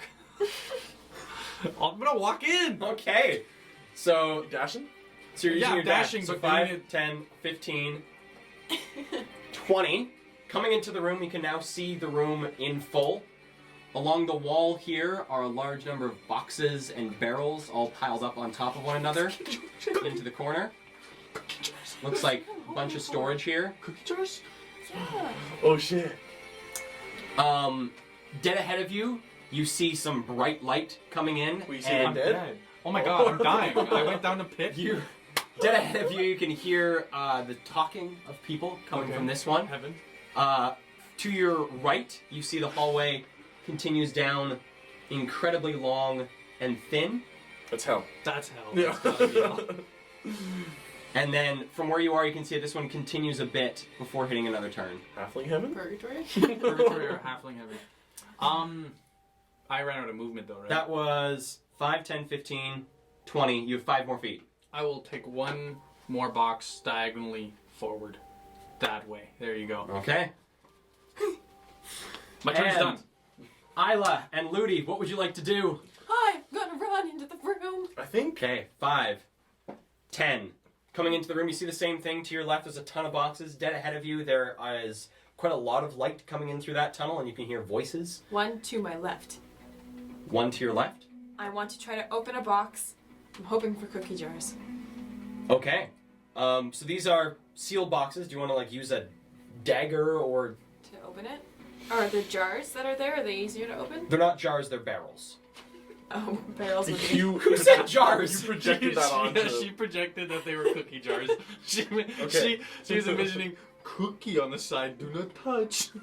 Oh, cookie jar. Okay. I go into a box. A box would be easier than a barrel, yeah? We think? One box will be easier than a barrel, yeah? Why are you asking? That's the question of the day, everybody. A box will be easier than a barrel, yeah? Okay, so going into a box, give me an athletics check. Oh. I don't know. We are dying up here, and you're looking for sweets, honey? The sweets make us regenerate. The sweets make us yeah, okay, that's fair. It's very. Make us degenerate. Okay, now Don't did you spoil say your athletics? Athletics. Oh, It requires physical strength to open a box. what if I use my dagger? It's meaning you're not doing it with disadvantage, because they're like bolted shut. Oh no, that's an 8. That's an 8. You're able to wedge your dagger in, but trying, you are unable to get the box to pop up. My head twists around like this, and I have this face on. Oh no. Really? So was that my action or my bonus action? I'll say that was a bonus action. Try again with your For action. my action, can I try again? Give me another one. I'm using a different die. Different dagger. You got this. She's got the one dagger sticking out of it. She tries the other one. 13. 13. Sticking it in and trying to pry. You see the box give a bit more. You watch as some of the nails start to get pulled up. Still unopened. They're not gonna keep their special cookies right there, right? Right. Fine. Then Box or a I'm barrel? going to. Yeah. Box or- I used what? 10 feet of movement? Use 15? 10 feet of movement. Then I'm going to use the rest of mine to move down a hallway. You've used 20 feet of movement. So you have 10 feet left. I've used 20 feet of movement? Because you're here. Yeah. So 5, 10. 10, 15, 20. Well, there's not really any point in me moving anywhere. Where are you gonna go? I'm still. Oh, I was on the ceiling. You're I'm hanging, not hanging upside down trying to get in this box. I feel like initiative makes everything feel so much rushed. So much more rushed. Like you ran into this room within 6 seconds. You're like, oh, Ian, come on. Yeah. I'm going to hang over the doorway. Like if I can get. Yeah. So here? Yeah. Okay. You're hanging over the My doorway. dagger's still in my hand, like swinging. So you pulled your daggers out. Okay. Okay, Ludi. Is hustling down. Okay. Actually, wait. He's a Derringer. Right? Mm-hmm. I think. What if he? No, I'll save his bullets. I don't want him to be. Yeah. Run. 5, 10, 15, 20, 25, 30, 35, 40. Dash. Yes. 5, 10, 15, 20, 25, 30, 35, 40. He's also like in pitch blackness to him right now. Because human can't see. And you hear this? What coconuts? Okay. So you hear that going down, you hear. That is Ludi's turn. Okay. And now we get to our friends in here. Boss Hog. This dude that has just been pushed to the side is going to stay where he is. Okay. As he should. 5, 10, 5, 10, 15, 20, 25, 5, 10, 5, 10, 15, 5, 10, 5, 10, 15, 20, 25. That's actually not that. It's 5, 10, 15, 20, 25, 30. At times like these, I ask myself, would it be better just to have Fireball? Yeah. But it's easy. It's easy and boring. Easy and boring. And with that, we jump to the dude at the top of the stair. This dude who's not at the top of the stairs anymore. And looking in, seeing this brute trying to get down the doorway. Abby is blinded and still managed to kill one of the dudes. Well, if that's how it's gonna be. Oh god. Reaches out the hand once more. I'm gonna need a wisdom saving throw from our boy Abby. Wait a second. Can he make a retroactive con save to see if the blindness? The blindness? Yes, he can. Okay. This is just for that one now. Oh yeah, 19 on the dot. 19. Also so the the saving blindness throw. fades as he sees this hand reaching towards him. Hello. Ooh, 17. 17 on the die. Yeah. All right. So he resists the effects of whatever this spell was that this individual is trying to cast on You him. don't want If I rolled it, it would have been a 7, so good thing you did it. Gorsh. Okay. You can That work- is their turn. Rex, what would you like to do? I feel like Abby's going to retreat in a moment, so I'm gonna, is this big ass dude like making it so I can't see that guy? Or he can I Just shoot- more cover. A lot more cover. What if I squatted and then shot between his legs? A lot more cover. Wait, how could he see Abby then? Because Abby's like directly in front of him. You're looking through 2 squares worth of person. Actually, 3 squares worth of person. If I squatted, it wouldn't be less cover. Looking like a No. crab up in here. What if my barrel You got don't comically circumvent long? D&D 5e rules by squatting. Slavic squat. Come on, I'm a Russian for a reason. Okay, I'll just throw a flashbang. Just throw a nuke. I don't have one yet. Okay, wait. Just don't rush me. 6 No. seconds. No You know rush. what I'm gonna do? Seeing this. Oh wait, what's the maximum damage you can do? I guess Oh god. with my musket in hand, I'm gonna put it down like a cane. Tear. I'm gonna kind of take a page out of Jade's book and say, "I've always wanted to do this," and rip the necklace off, and then I pluck 2 dragon scales out of my. 3. No, but like in between the read between the lines, baby. and with 2 dragon scales, I go Fus Ro, and then 2 Eldritch blasts. I go bah! Nail Nice. that guy there, the one in front, The big dude? big boy. Okay. So Was that an ode to Skyrim? 2 rolls to hit. Was it an ode? That was a total load. I don't know what you're talking about. Oh. Throw bah. Okay, so I got a 12. That hits? Nice, and then the one's higher, Nice. so it's 2d10s. Boom. That's 6 and an 8, so that's 14 damage to him. Okay. Force. force. And then, with 30 feet, I'll run down the hole. Okay. So 5, 10, 15, 20, 25, 30. Great. That's my You're turn. here in front of you.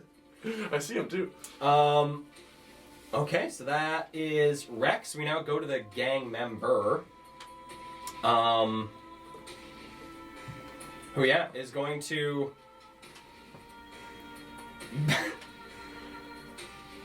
Okay, he's gonna do a athletics check contested against Abby. Oh god. Wait, which one? The brute? No, the gang member. That So I one. believe since Abby is raging, he has advantage on this. Okay. And it's a contested athletics. I believe Abby has a +7, He's got proficiency. +6. Shall I Plus roll six one to of the One of the dice. one of the dice? Here's mine. Actually, this one. This one's mine. Here we go. 3, 2, 1. 7. 2. Oh. 7 plus Stop 6. rolling for it. Wait, yes. Okay, so So, trying to 13. force his way past Abby, he's unable to. Oh, he's trying to get past. Um, That's our boy.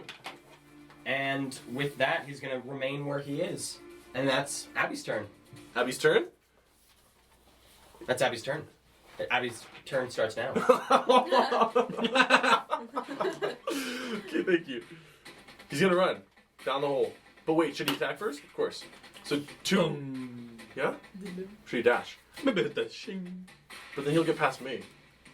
Fancy. The one horse open sleigh. Can I?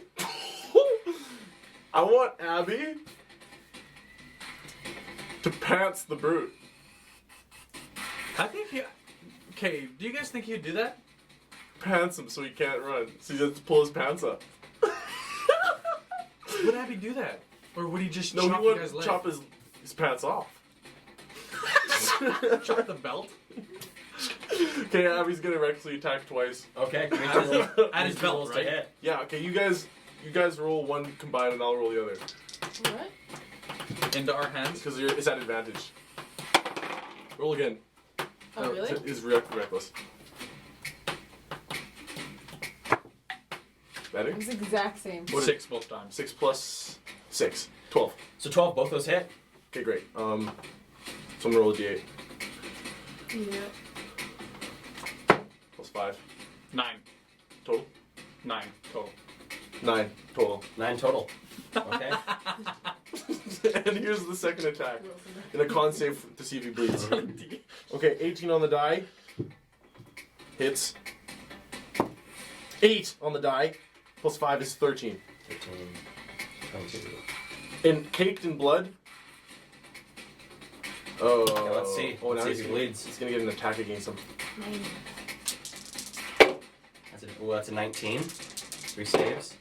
Followed by a 10 plus 5, 15 saves. Okay, and now he's gonna run away. Okay, so this dude does, both these guys do get attacks of opportunity against him. Oh no.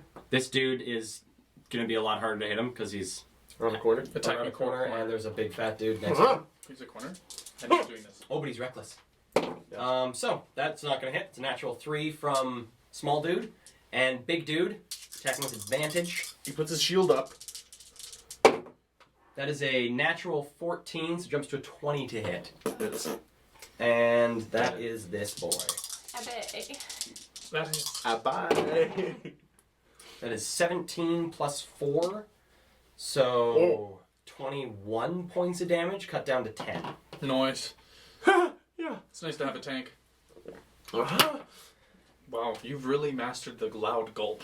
And with that, with Abby turning around, going 5, 10, 15, 20, 25, 30, 35, 40, 45, Oh, that is where we're going to end this oh, episode thank for God. tonight. Oh, thank goodness. So with the party Oh. doing their best to flee from this fight deeper into the patchwork base, we will be picking up again this time next week on Dungeons and Drama Majors. Sheldon, do you have any quotes from I tonight? actually have a full page. Oh my God. Wow. Yeah, I You're don't- funny. I just kept laughing, so I kept writing things down. Wow. This one I tried to. Oh, it was one of the kids. This was after Isla shapeshifted, and it was, he already did that. And then this was after I went invisible. You just said it in a really funny way. It was like, where'd he go? It's very funny. This is Emily after hearing about the exotic meat. It's man meat. It's men. I meant human meat. This was Isla realizing she can't think on her own. Oh no, I'm alone.